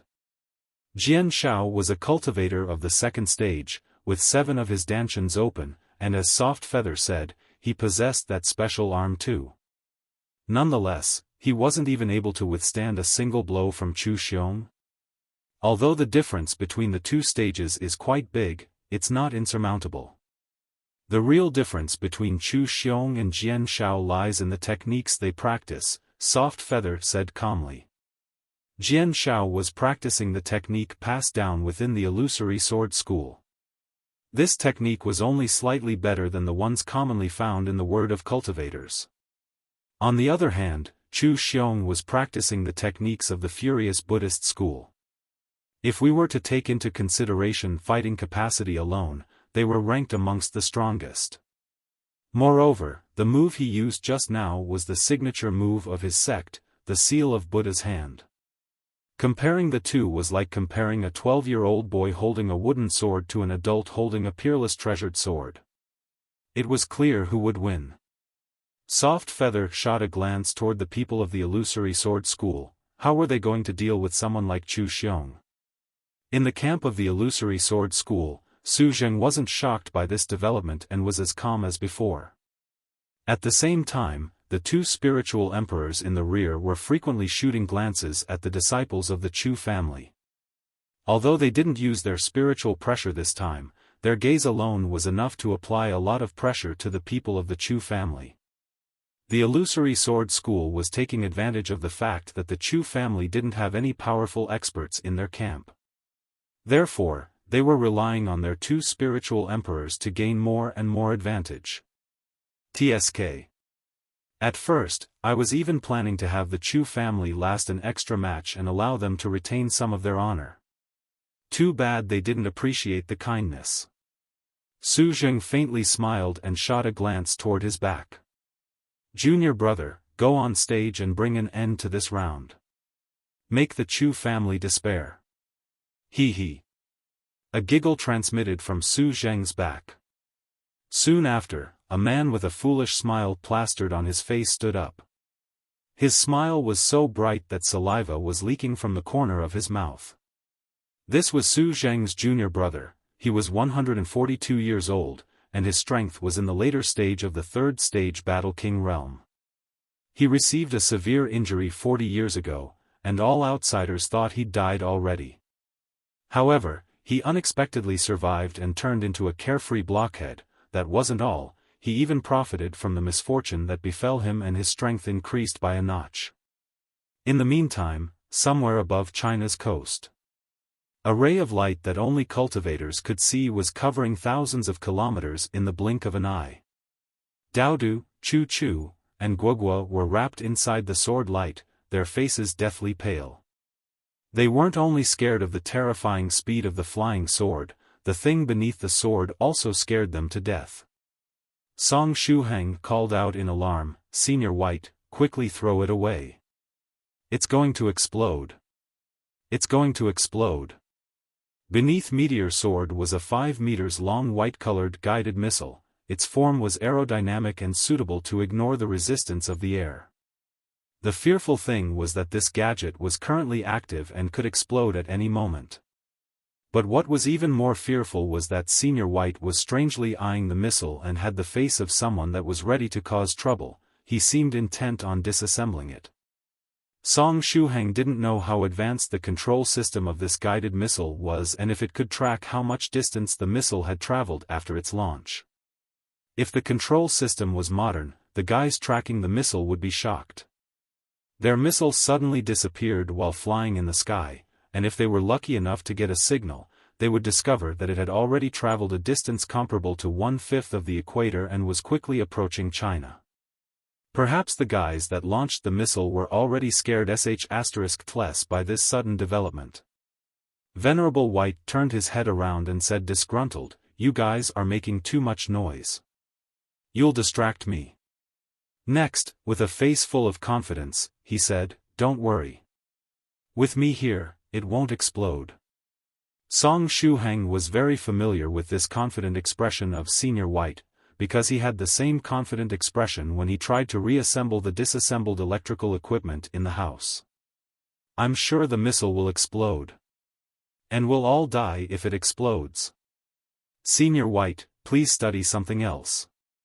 Perhaps we can contact True Monarch Yellow Mountain and have him deliver a guided missile that has yet to be launched. Afterward, we can look for an isolated place where we can safely study it. Song Shuhang tried his best to persuade Senior White. I agree.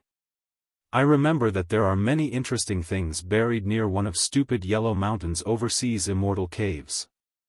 Senior White, if you want to have some fun, I can bring you over there. Doudou also tried to convince Senior White. Venerable White. Sigh, none of them had even a little faith in his abilities. In the end, he was still a 7th stage Venerable. It was just a missile, even if it were to explode, he could easily keep the explosion under control. Don't panic. Everything is under control. The missile won't explode for the time being. Venerable White patted several times on the missile with his palm, leaving behind numerous strange runes. You should have more faith in my skills. Song Shuhang and Doudou forced a smile. All right. From the looks of it, we are about to reach the Grievance Settling Platform, Venerable White informed everyone. After saying this much, he added some spiritual energy to Meteor Sword. Wait, wasn't one supposed to step on the brake if they were about to arrive at the destination? Nope. Venerable White had great confidence in his abilities. He would skillfully stop the flying sword when they were a few centimeters away from the ground. Therefore, they had to do only one thing for now: accelerate, accelerate, and accelerate. Their current speed was extremely fast. Song Shuhang and the others felt the surrounding scenery skip at high speed. With much difficulty, Song Shuhang used his eyesight to look ahead.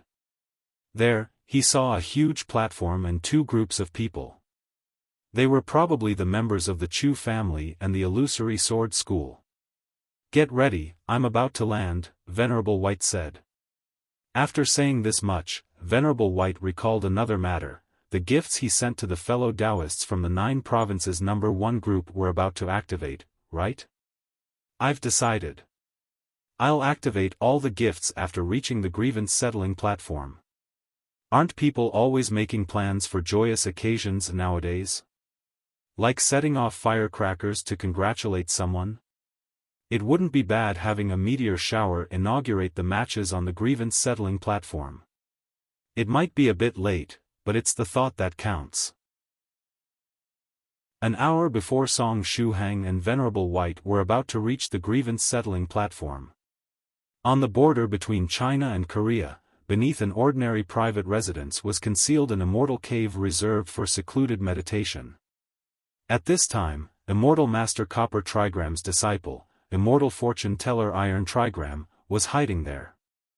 The reason was his teacher's extremely auspicious, lucky, and super good divination. That divination really scared him to death.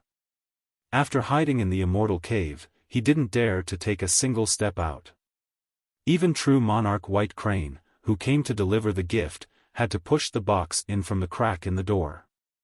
This morning, he even had a nightmare. In the dream, his teacher's super good divination came true, and all sorts of fearful things happened to him. In the next moment, he was startled awake by the nightmare.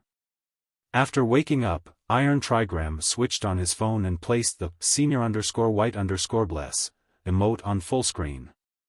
He made the phone stand vertically and took out the incense burner, starting to burn some incense. Senior White, give me your blessings. Let me avoid this tribulation. If I can survive this calamity, I'll make a golden statue for you and worship it day and night. Iron Trigram muttered. After burning the incense, he cautiously grabbed the wooden box lying on the bedside.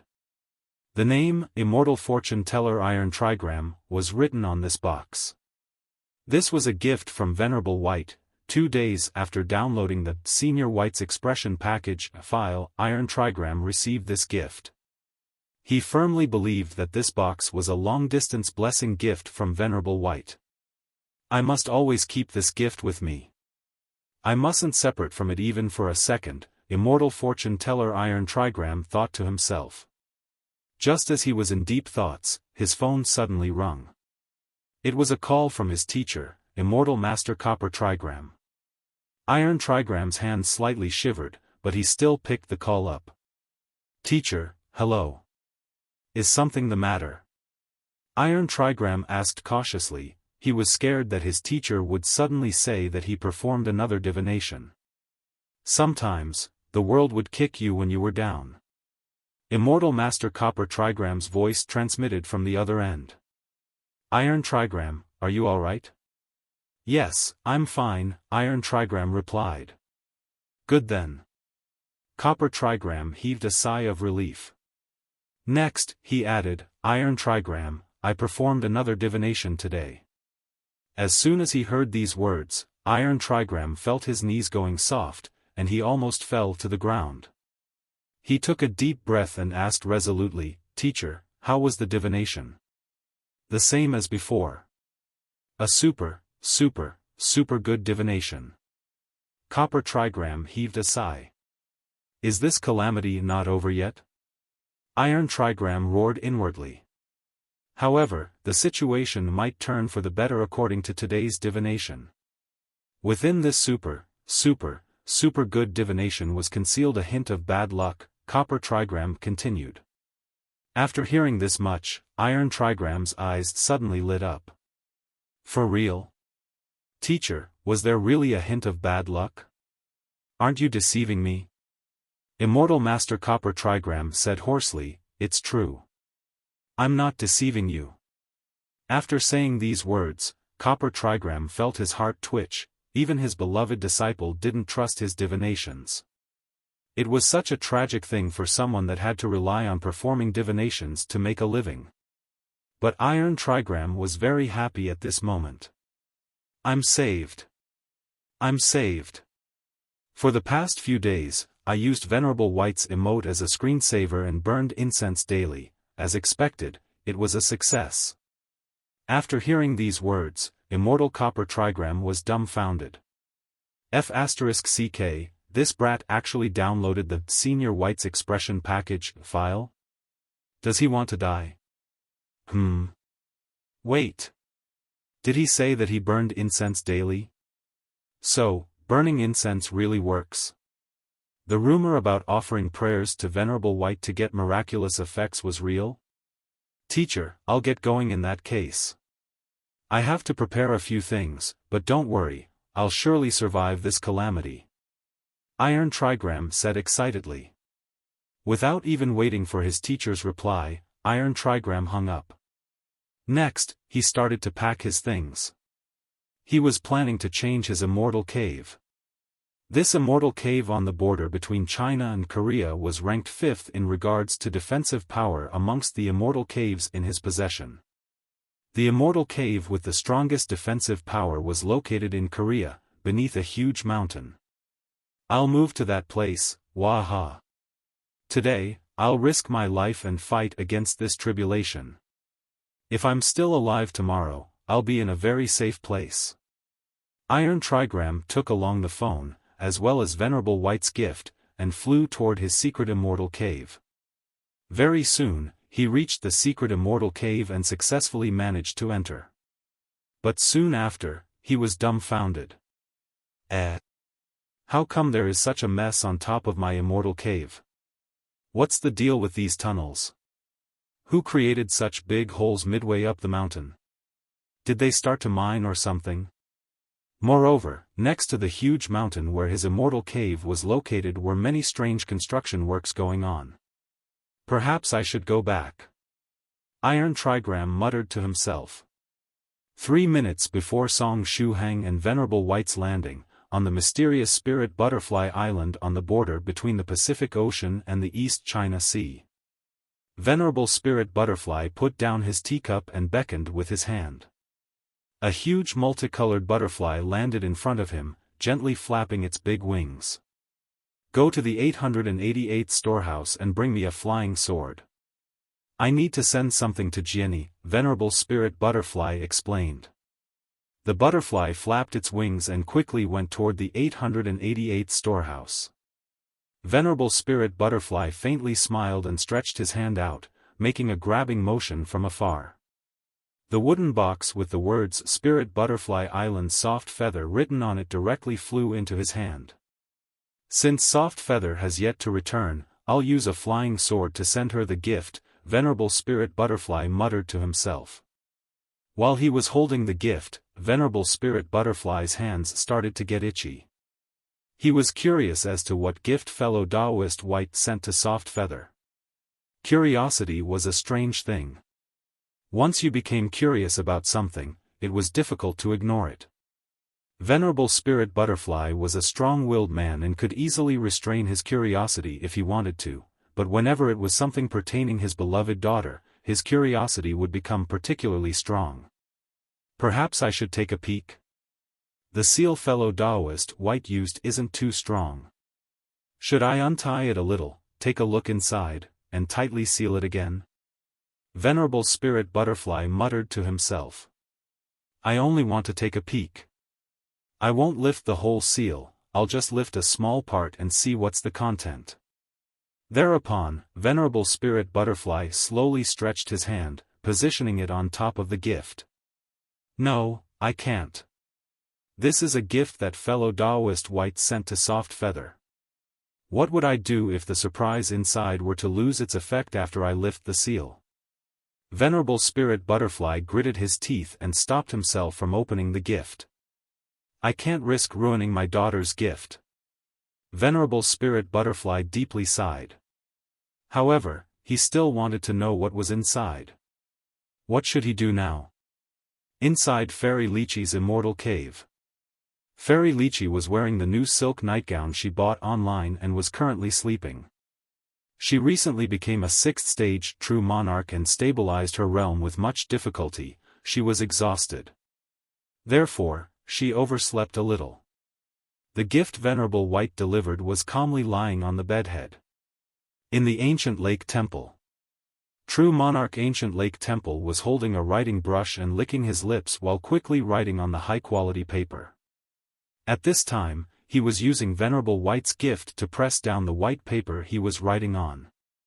Inside Thrice Reckless Mad Saber's immortal cave. Since he inadvertently offended Scholar Drunken Fruit 2 days ago, Thrice Reckless secretly moved to another immortal cave. Wait, was Drunken Fruit really his name? Anyway, you know who we're talking about.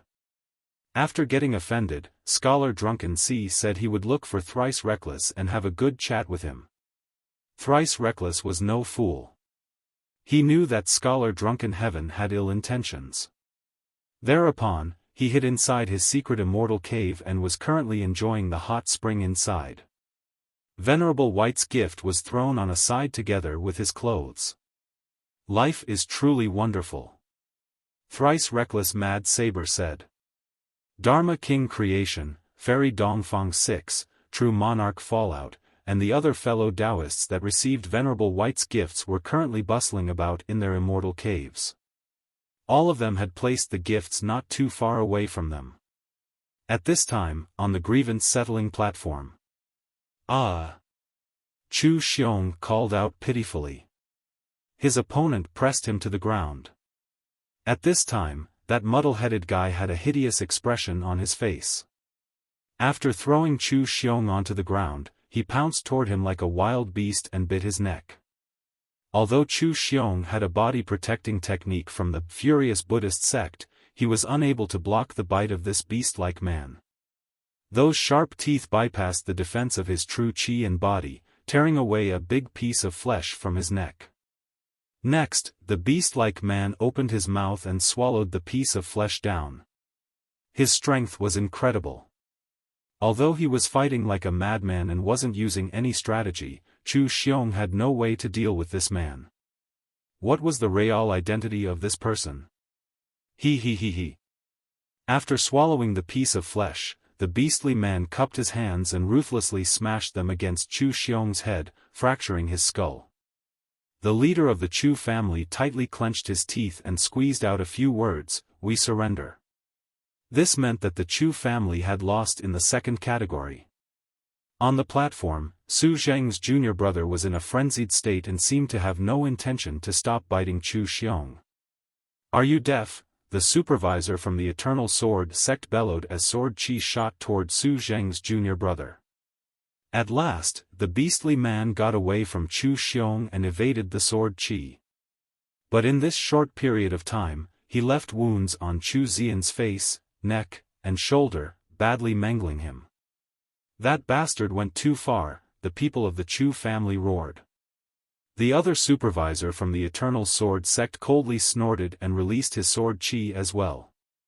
The sword chi reached the frenzied man in the blink of an eye and slashed at him, sending him flying. The sword chi left a deep wound on his chest, deep enough that even bones were visible. "Manage your people well. Otherwise, don't blame me for being heartless." The supervisor from the Eternal Sword sect snorted. The school head of the Illusory Sword School didn't seem to care. He beckoned with his hand to disciples and told them to bring his junior brother back. On the other side, the people of the Chu family were infuriated. Hmph. At this time, the two spiritual emperors in the Illusory Sword School's camp lightly snorted, calmly releasing their aura to suppress the people of the Chu family once more. But right at this time, a meteor came down from the sky at an extremely high speed. The sharp-eyed supervisor standing on the left saw through the meteor-like thing and exclaimed in surprise, "A missile! Why was a missile suddenly rushing toward them?" Chapter 370 Coiling Flight Feature, Activate. Because the speed of the missile was too fast, the two spiritual emperors from the Eternal Sword sect could only see its afterimage. Moreover, they seemed to have caught a glance of something else on top of the missile, but they couldn't see it clearly. Why was there a missile headed there?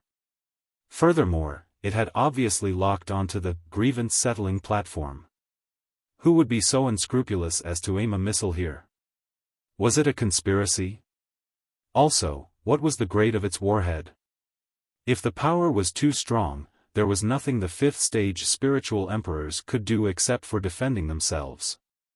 Ordinary people's ability to court disaster was too strong, the destructive power of the weapons they invented was simply too strong.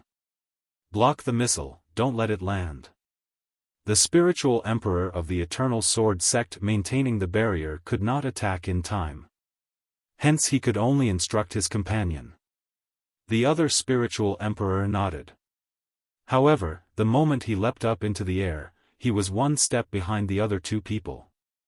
They were the two spiritual emperors of the Illusory Sword School. They almost leapt into the air at the same time and their method was more decisive and direct. The seemingly middle-aged spiritual emperor threw out a talisman after lifting his hand. The talisman was as fast as lightning, and it transformed into a ball of white flames halfway, rumbling towards the missile. The other white-haired but healthy spiritual emperor followed behind the middle-aged spiritual emperor. Then, he placed his hands together, creating a layer of a ripple-like defensive formation to keep them safe. He wanted to directly detonate the missile in midair, not letting it land. The two spiritual emperors were close friends, and their coordination was flawless. One of them was responsible for destroying the missile, the other was responsible for putting up the defensive formation. As for the magnitude of the missile's power, it wasn't within their consideration. Besides, after it landed, it would explode anyway. Blasting it in the air was much better than having it land on top of the missile. Song Shuhang, Doudou, I'll, and Chu Chu's faces were pale. The speed Venerable White's flying sword was going at was rather fast. Apart from them, there was also a palm-sized Yu Jiaojiao nestled in Doudou's fur. Speaking of which, why did Yu Jiaojiao follow them here? She had already successfully advanced to the fourth stage, shouldn't she go back to the sea? But it wasn't the time for such questions. Song Shuhang's eyes were wide open, staring at the white ball of fire that was approaching them. If it landed on the missile, it would definitely cause a huge explosion. "Senior White, be careful of that ball of fire," he called out. Even though he knew that Senior White could definitely see it, due to the fact that he was very nervous, he could not help but reiterate it. Shouting could help release his pent-up anxiety. Facing the white ball of fire, Venerable White displayed no reaction. The speed of the flying sword did not decrease in the slightest, and it was going to crash into the flames head-on. It was merely a flame technique, and Venerable White could not care less about it.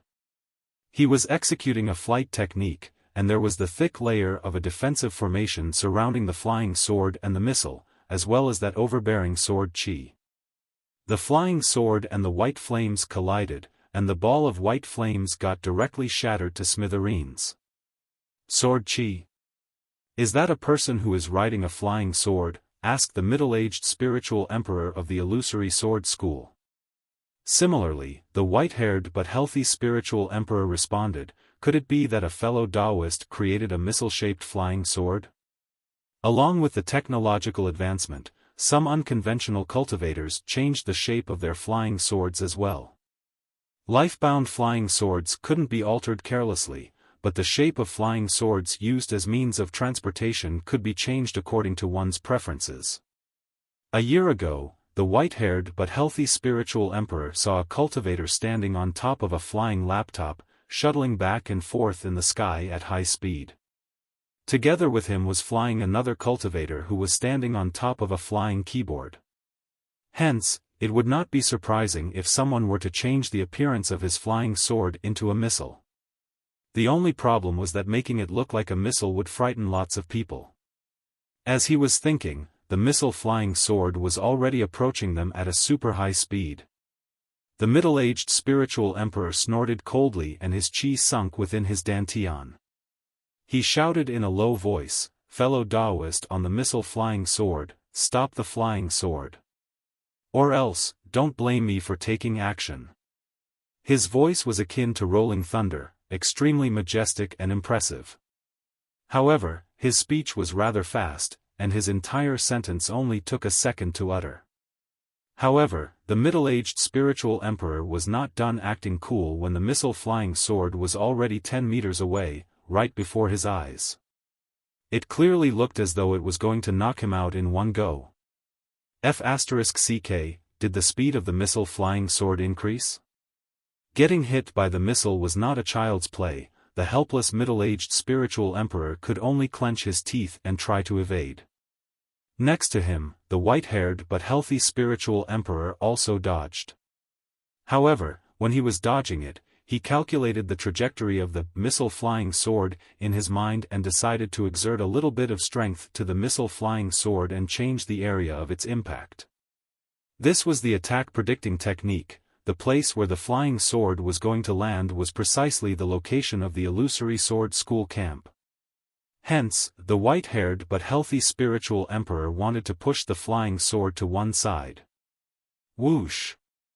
The missile flying sword flew past the two spiritual emperors in the blink of an eye. The white-haired but healthy spiritual emperor used his attack predicting technique and tried to gently push on a side of the missile flying sword. But even so, it could not move the missile flying sword at all. Instead, after the sword chi of the missile flying sword got hit by the soft strength, it counterattacked. In the next moment, the counterattacking sword chi was like a storm, rolling towards the white-haired but healthy spiritual emperor and the other middle-aged spiritual emperor. Such an intimidating sword chi.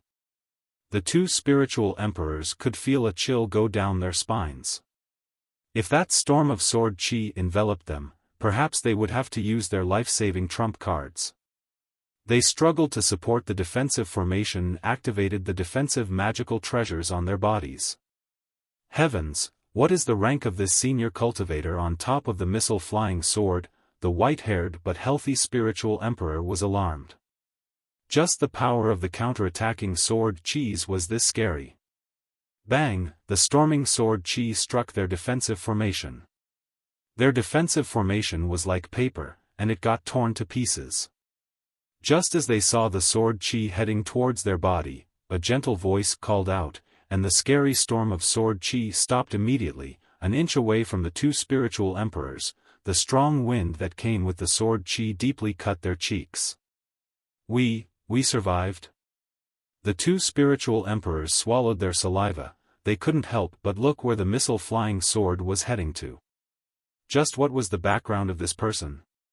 Senior White, we're about to crash. Song Shuhang felt his entire leg muscles tense up. If breaks appeared underneath his feet at this time, he would definitely step on them as hard as he could.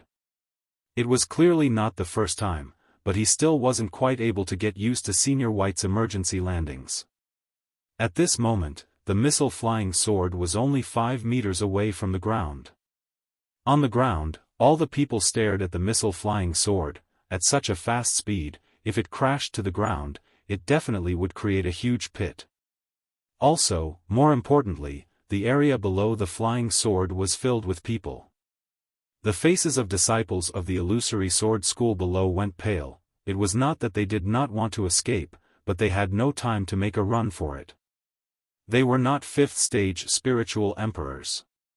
From the appearance of the missile to the spiritual emperors leaping into the air, and then to the missile flying above their heads, the whole process only took a few seconds. Several Illusory Sword School disciples that had fast reflex had already escaped, but most of them were ordinary disciples whose capabilities were not that great yet, and hence they could not escape even if they wanted to. This was true despair.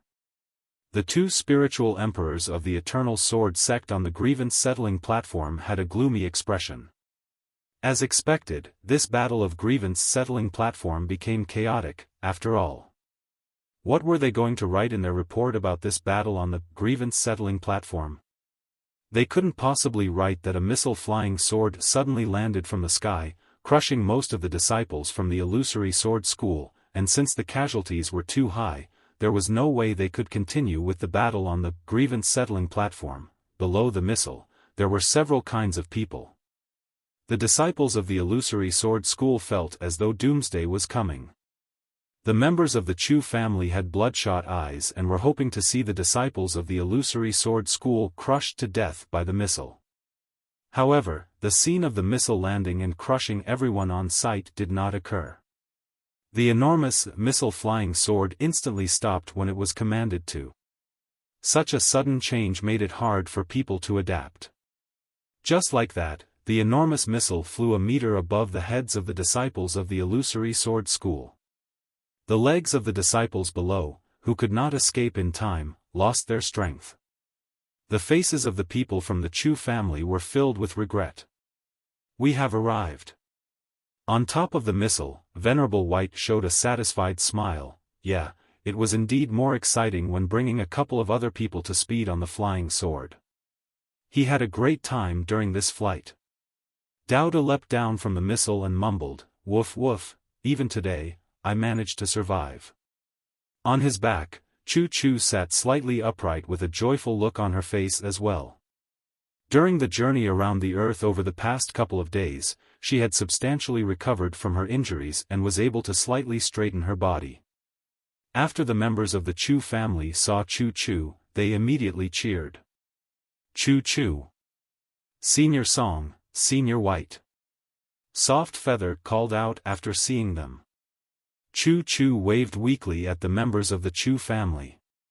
Song Shuhang also waved at Soft Feather, except that the smile on his face was somewhat agonizing. Soft Feather still looks very happy, that's good. It's just that I don't know if she received the gift Senior White sent. In the sky, the two spiritual emperors the Illusory Sword School invited started descending. The school head of the Illusory Sword School, Song Shuhang, rushed up to them and asked, "Seniors, what is the realm of the cultivator on the missile flying sword? Are they the Chu family's reinforcements?" As he was speaking, he secretly glanced at Chu Chu, who was still alive. Damn it, Wolf One and company claimed to be an elite organization, yet they could not even kill off a girl, a bunch of useless fools. The two spiritual emperors laughed hollowly, but for the sake of their face, they put up a front and said, "We can't tell his realm and strength, after all, we only had a short contact." The school head of the Illusory Sword School pondered for a bit and suggested, given the background of the Chu family, I doubt they would be able to invite a real expert. Seniors, shall we test the ability of the cultivator on the missile flying sword while taking advantage of this opportunity to scare the Chu family? The two spiritual emperors felt their scalps go numb. The middle-aged spiritual emperor said profoundly, "Don't panic, wait for me to get to know more about him before discussing the next step." Su Zheng lightly nodded his head. "Our Illusory Sword School is depending on you two then." Just as everybody was talking amongst themselves, Venerable White raised his hand. Clang! The missile was unloaded by Venerable White from the flying sword, then thrown onto the empty space next to Doudou. The clanging sound immediately attracted everybody's attention as they looked blankly at the huge missile. That thing did not seem like a flying sword. Subconsciously, everybody lifted their heads and looked towards the sky. Thereafter, they saw a flying sword underneath Venerable White and Song Shuhang's feet. Everybody's hearts skipped a beat, and they turned their heads around again, staring at the missile. F***ck, that thing isn't a missile-shaped flying sword, but a real missile. The kind that could explode. All the people moved back instinctively, in a bid to get further away from the missile. After all, most of the people here were either first or second stage cultivators. If the missile exploded, they would die. On the Grievance Settling Platform, the two spiritual emperors of the Eternal Sword sect looked at each other. Thereafter, the spiritual emperor on the left who tied his hair into a bun stepped forward and bowed towards Venerable White. Supervisor of the Grievance Settling Platform, Hmph of the Eternal Sword sect. Pleasure to meet you, Senior. The short-haired spiritual emperor on the right bowed as well. Supervisor of the Grievance Settling Platform, Hmph of the Eternal Sword sect. Pleasure to meet you, Senior. Venerable White glanced at them and guessed that the two were worried that he was going to spread chaos on the Grievance Settling Platform. He smiled and said, don't be so solemn. I am only here to bring a participant, and since I was at it, I decided to spectate the matches as well. After the two spiritual emperors of the Eternal Sword sect heard these words, they secretly heaved a sigh of relief. They could not tell what was the realm and strength of this senior, but as long as he was not there to spread mayhem, all was good. Right, I prepared a gift for the Grievance Settling Platform. Originally, I was going to present it during the opening, so even though it's a tad late, I hope you'll appreciate my kind feelings. Venerable White smiled. A gift? The two supervisors of the platform were puzzled. Then, Venerable White happily reached out his hands, just like the conductor of an orchestra. In the next moment, Venerable White's both hands started dancing in the air.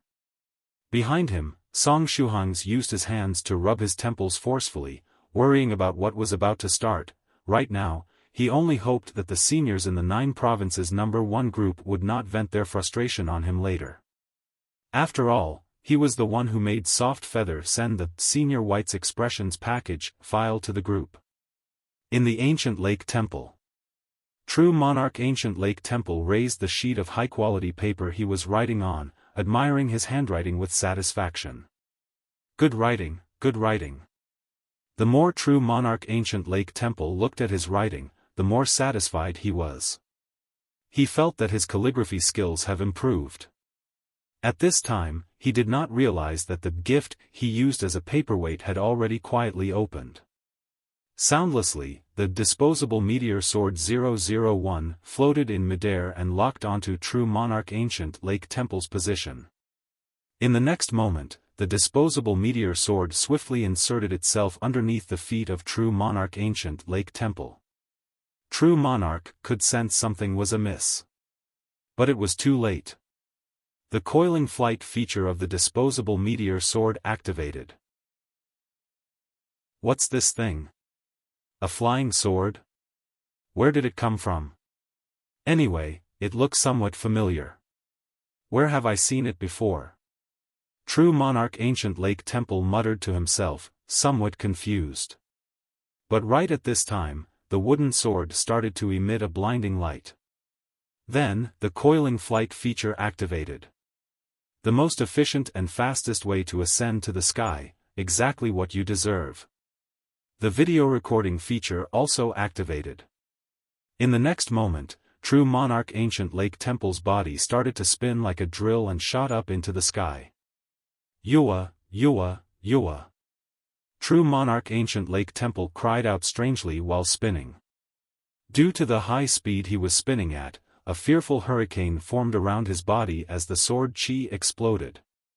And just in this fashion, True Monarch Ancient Lake Temple spun like a top and passed through the skylight of the temple, ascending to the sky like a hurricane.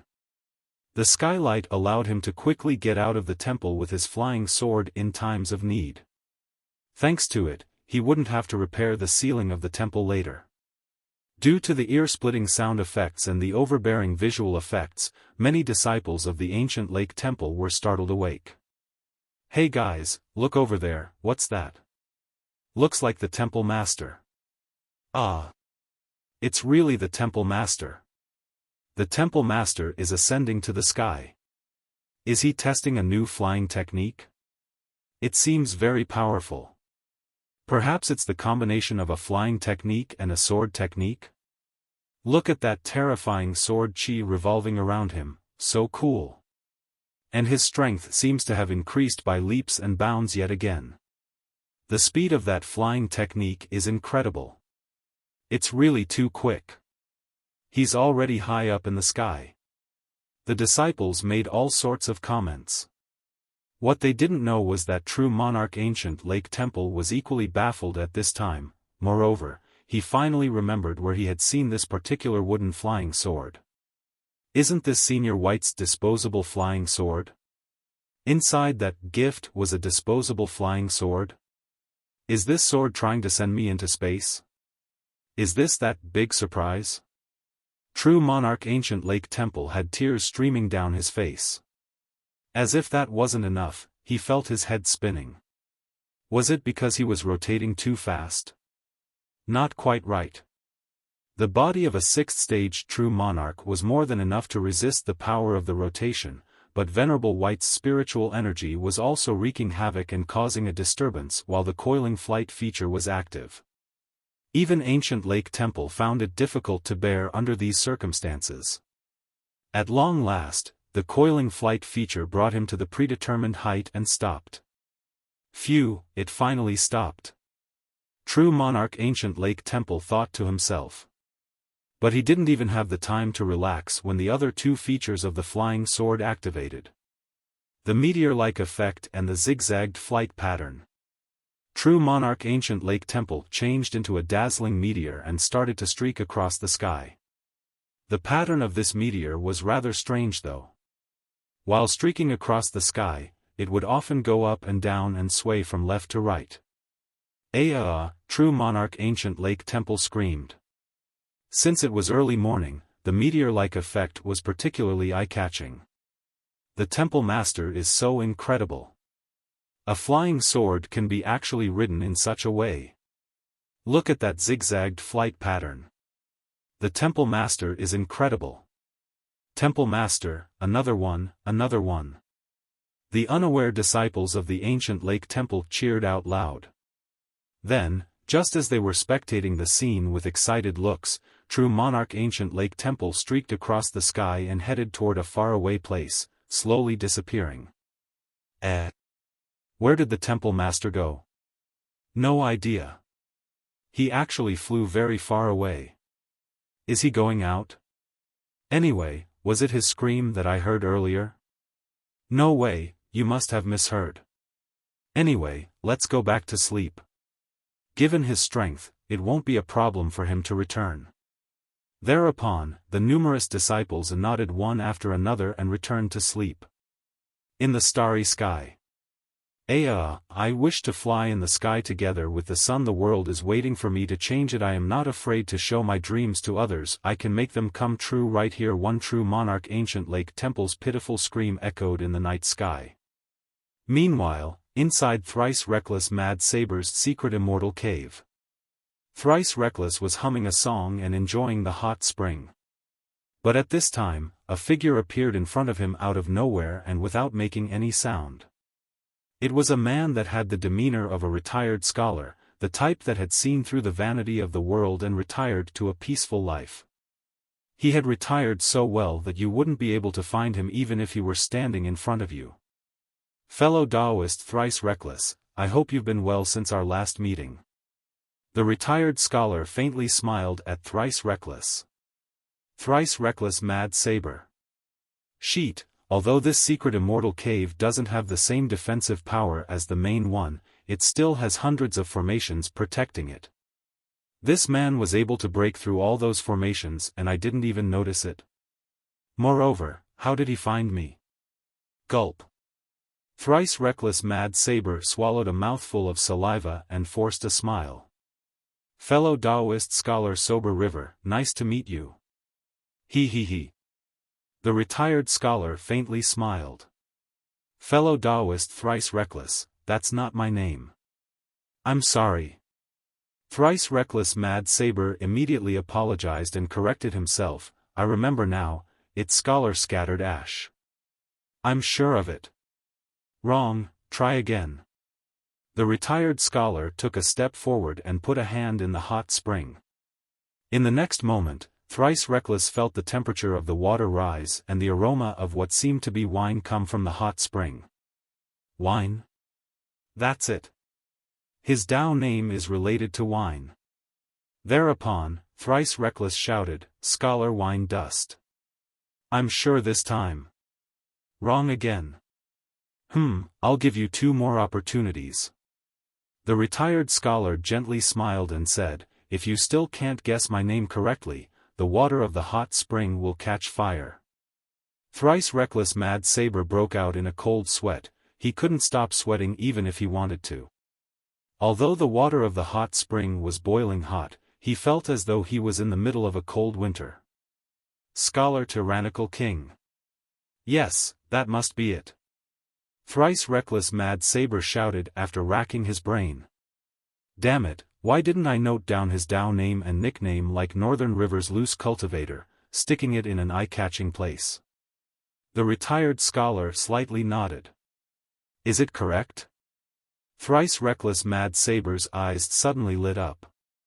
No, but this Dao name was rather overbearing. You have one last chance.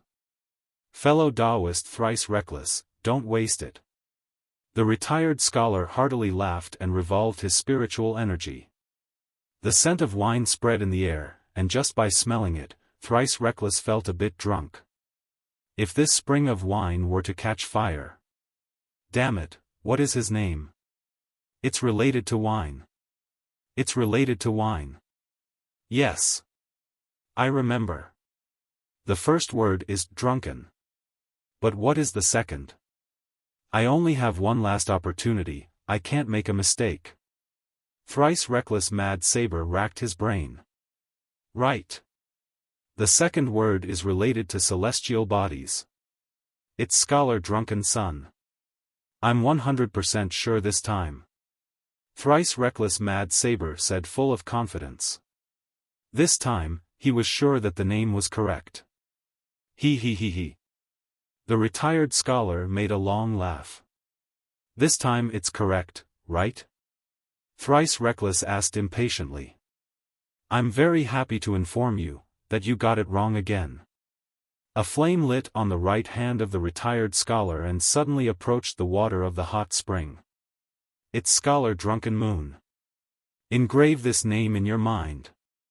But right at this time, on the edge of the hot spring, a sword light suddenly flashed, shooting out of a pile of Thrice Reckless clothes. The sword light approached Thrice Reckless and propped up his body, making him come out of the water. Are you trying to escape? How can I let you get away so easily? Thrice Reckless Mad Saber looked at the flying sword, somewhat confused. Where had this sword come from? His weapon of choice was a saber, not a sword. While he was dumbfounded, Scholar Drunken Moon fiercely pounced toward him and grasped his arm. Come here and taste this fiery hot spring. But Scholar Drunken Moon's voice had yet to fade when the wooden sword flashed faintly once more. Coiling flight feature, activate.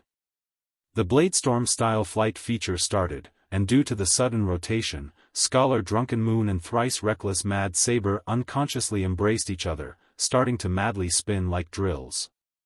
Thrice Reckless' secret immortal cave was located within a mountain. Therefore, they really turned into drills and used their heads to drill through the walls of the mountain, spinning and spinning.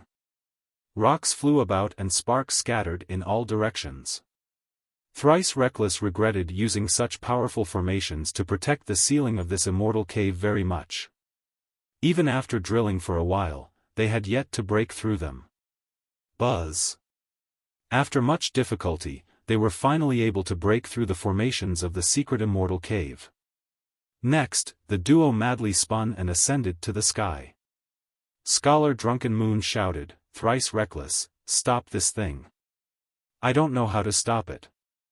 Thrice Reckless Mad Saber loudly replied. This sword didn't even belong to him. In the end, Thrice Reckless could only turn toward his immortal cave and shout, "Yeah, keep an eye on the immortal cave while I'm away." As soon as he said these words, they changed into meteors and streaked across the night sky, heading far, far away. Ya was a spirit beast that Thrice Reckless had raised, and it would help him keep an eye on the place while he wasn't there. Amidst the starry sky, Thrice Reckless and Drunken Moon's pitiful screams were echoing continuously. Oh, right. Thrice Reckless' disposable meteor sword had the windmill feature attached to it. While flying, the sword would suddenly start rotating like a big windmill.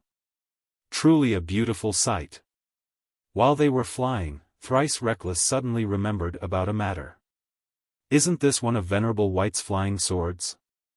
A disposable flying sword? It won't fly into space, right? Scholar Drunken Moon looked at the starry sky. Follow me through this ocean of stars with the heart set on a distance place while dreaming of matters light years apart, proud to never utter the word defeat to Aaaaaaah. The high-pitched voices of the duo echoed throughout the night sky, inside Fairy Lychee's immortal cave. The gift box quietly opened and the flying sword silently drilled beneath the sleeping Lychee's body. Stop. Let me sleep some more, Fairy Lychee muttered.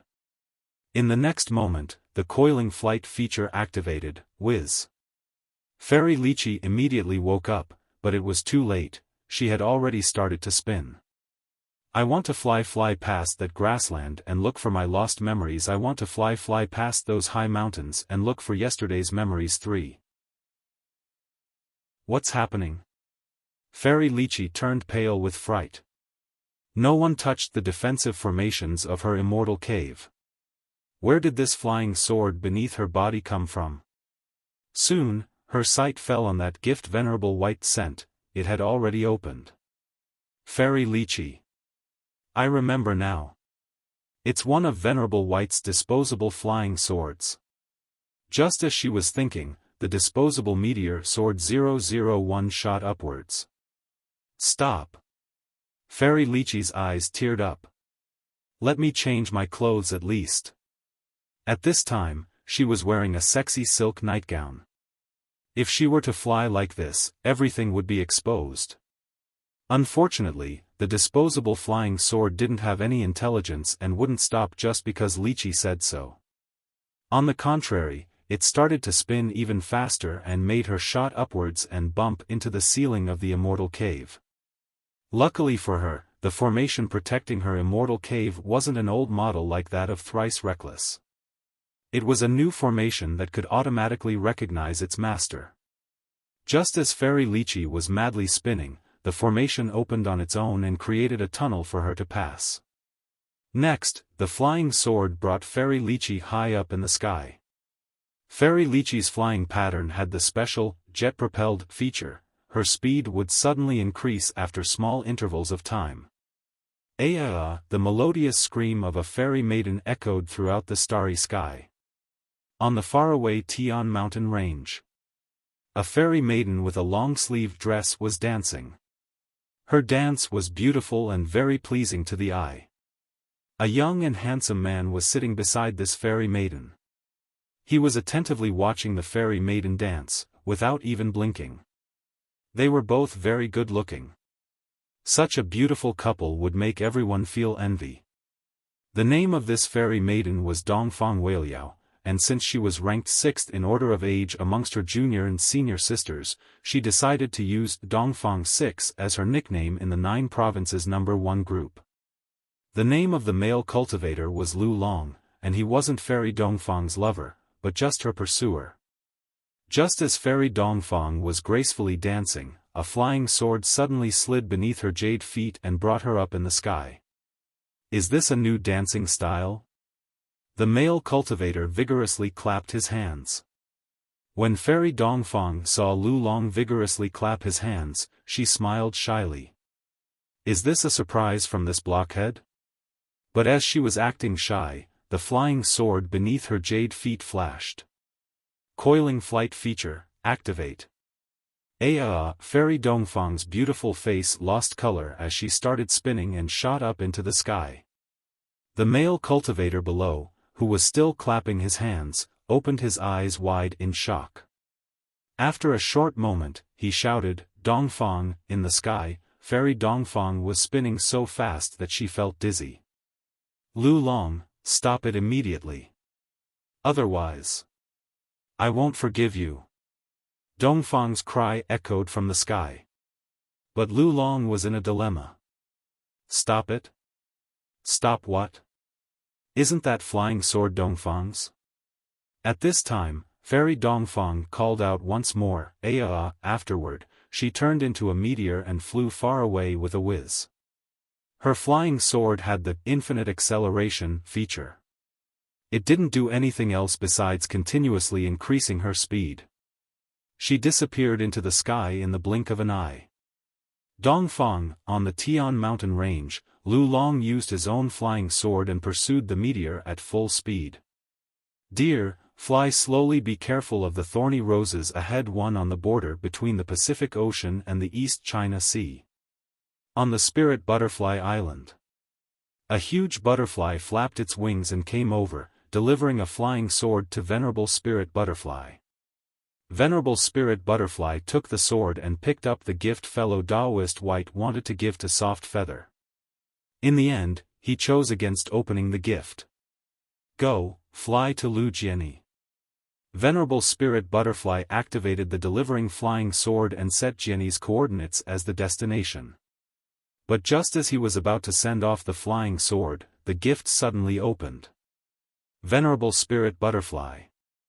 The gift opened, but I didn't do anything. It did everything on its own. Is it already time for the surprise? Damn it. Venerable Spirit Butterfly faintly sighed. Such being the case, he made his daughter miss the surprise. Afterward, he forced a smile. Forget it. I'll make it up to Soft Feather in one way or the other and make her happy. Now then, let's see what this surprise was. Venerable Spirit Butterfly looked inside the box and saw a wooden flying sword. Above this sword were inscribed Venerable White's unique runes. Isn't this one of those disposable flying swords? Is this the surprise that Fellow Daoist White wanted to give to Soft Feather? Venerable Spirit Butterfly thought to himself. Just as he was in deep thought, the wooden sword started to hover. Since Spirit Butterfly Island's Soft Feather wasn't in the surroundings, the sword didn't find her. Thereupon, it soared into the sky and headed toward the destination Venerable White set earlier. Since it couldn't find Soft Feather, none of its special features activated. It acted like a normal flying sword and returned by Venerable White's side. No, I can't let it get away. This is Soft Feather's gift. Venerable Spirit Butterfly thought to himself. Therefore, he moved and appeared beside the flying sword, firmly grasping it. Buzz. After it was blocked, the disposable flying sword struggled a few times. But it was still suppressed by Venerable Spirit Butterfly in the end. It was a disposable flying sword that Venerable White had casually manufactured. Therefore, it was not strange if someone like Spirit Butterfly, who was also a venerable, easily dealt with it. After stopping the flying sword, Venerable Spirit Butterfly started to examine it. It's a bit different from Fellow Daoist White's other disposable flying swords, isn't it? Is this a new type of disposable flying sword? Fellow Daoist White's talent is really outstanding in this field, Venerable Spirit Butterfly muttered. He once exchanged letters with Venerable White and studied formation runes together with him, gaining an understanding of his level in regards to runes. That was why he told Soft Feather that Venerable White could be ranked amongst the first 3 in the current generation of cultivators in regards to runes and formations. Venerable Spirit Butterfly had a deep understanding of Venerable White's disposable flying swords. But unlike Senior White, he wasn't at the level where he could casually take a tree branch and manufacture a flying sword. After carefully observing the wooden sword, Venerable Spirit Butterfly discovered that there were several runes that he didn't recognize. Are these runes the surprise Fellow Daoist White wanted to give to Soft Feather? Venerable Spirit Butterfly muttered to himself. In that case, should I activate the runes and take a look? Perhaps after knowing the effect of these runes, I can try to reproduce a flying sword with the same features as compensation for Soft Feather? Said and done. Venerable Spirit Butterfly carefully poured his spiritual energy inside the wooden sword. Since he had a deep understanding of disposable flying swords, he didn't damage the runes on the sword while pouring his energy inside. Very soon, the wooden sword emitted a dazzling light. Done. Venerable Spirit Butterfly faintly smiled. Afterward, he lightly jumped, stepping onto the flying sword. In the next moment, the Coiling flight feature activated. This seems a very innovative way to ascend to the sky. Venerable Spirit Butterfly calmly said while holding his chin and madly spinning. The speed of rotation was a bit too high and made one's vision blur. Next, the meteor-like effect activated. Soft Feather's flying sword was similar to that of Thrice Reckless and had the windmill feature that would allow it to move in circles while flying. Oh, this rotation seems somewhat difficult to bear, Venerable Spirit Butterfly appraised. Will Soft Feather like such a surprise? Earlier, he indeed heard his daughter say that she wanted to go bungee jumping, ride the roller coasters, and experience other stimulating and exciting things. Kids these days like to have fun in strange ways. Venerable Spirit Butterfly sighed with emotion. Anyway, this rotation seems a bit too quick. Do youngsters like it this way? Now then, where is the sword flying heading to? Korea, beneath a huge mountain. Next to Immortal Fortune Teller Iron Trigram's Immortal Cave. Boom boom boom, the entire world was shaking, and it felt as though everything was coming to an end. Mountains were collapsing, and the earth was splitting. Is it a nuclear bomb? What the actual F***ck, why the hell is a nuclear bomb exploding here? Iron Trigram had an epiphany. Perhaps this was precisely his tribulation? The formations on the edge of his immortal cave were crumbling one after another, and his strength wasn't comparable to that of Scholar Xian Gong at the time. Even if he had arranged many formations, they weren't as strong as that of Scholar Xian Gong's. Moreover, the nuclear bomb exploded right beside his residence. At the time, even Scholar Xian Gong narrowly escaped death. Therefore, Iron Trigram felt that it was over for him. He was already having a hard time dealing with the crumbling mountain and the splitting earth. As soon as the shock of the explosion reached him, he was a goner. I'm done for. This time, I'm really done for. But right at this time, a sword light suddenly appeared beneath Iron Trigram's feet. Coiling flight feature, activate. Whiz, whiz, whiz.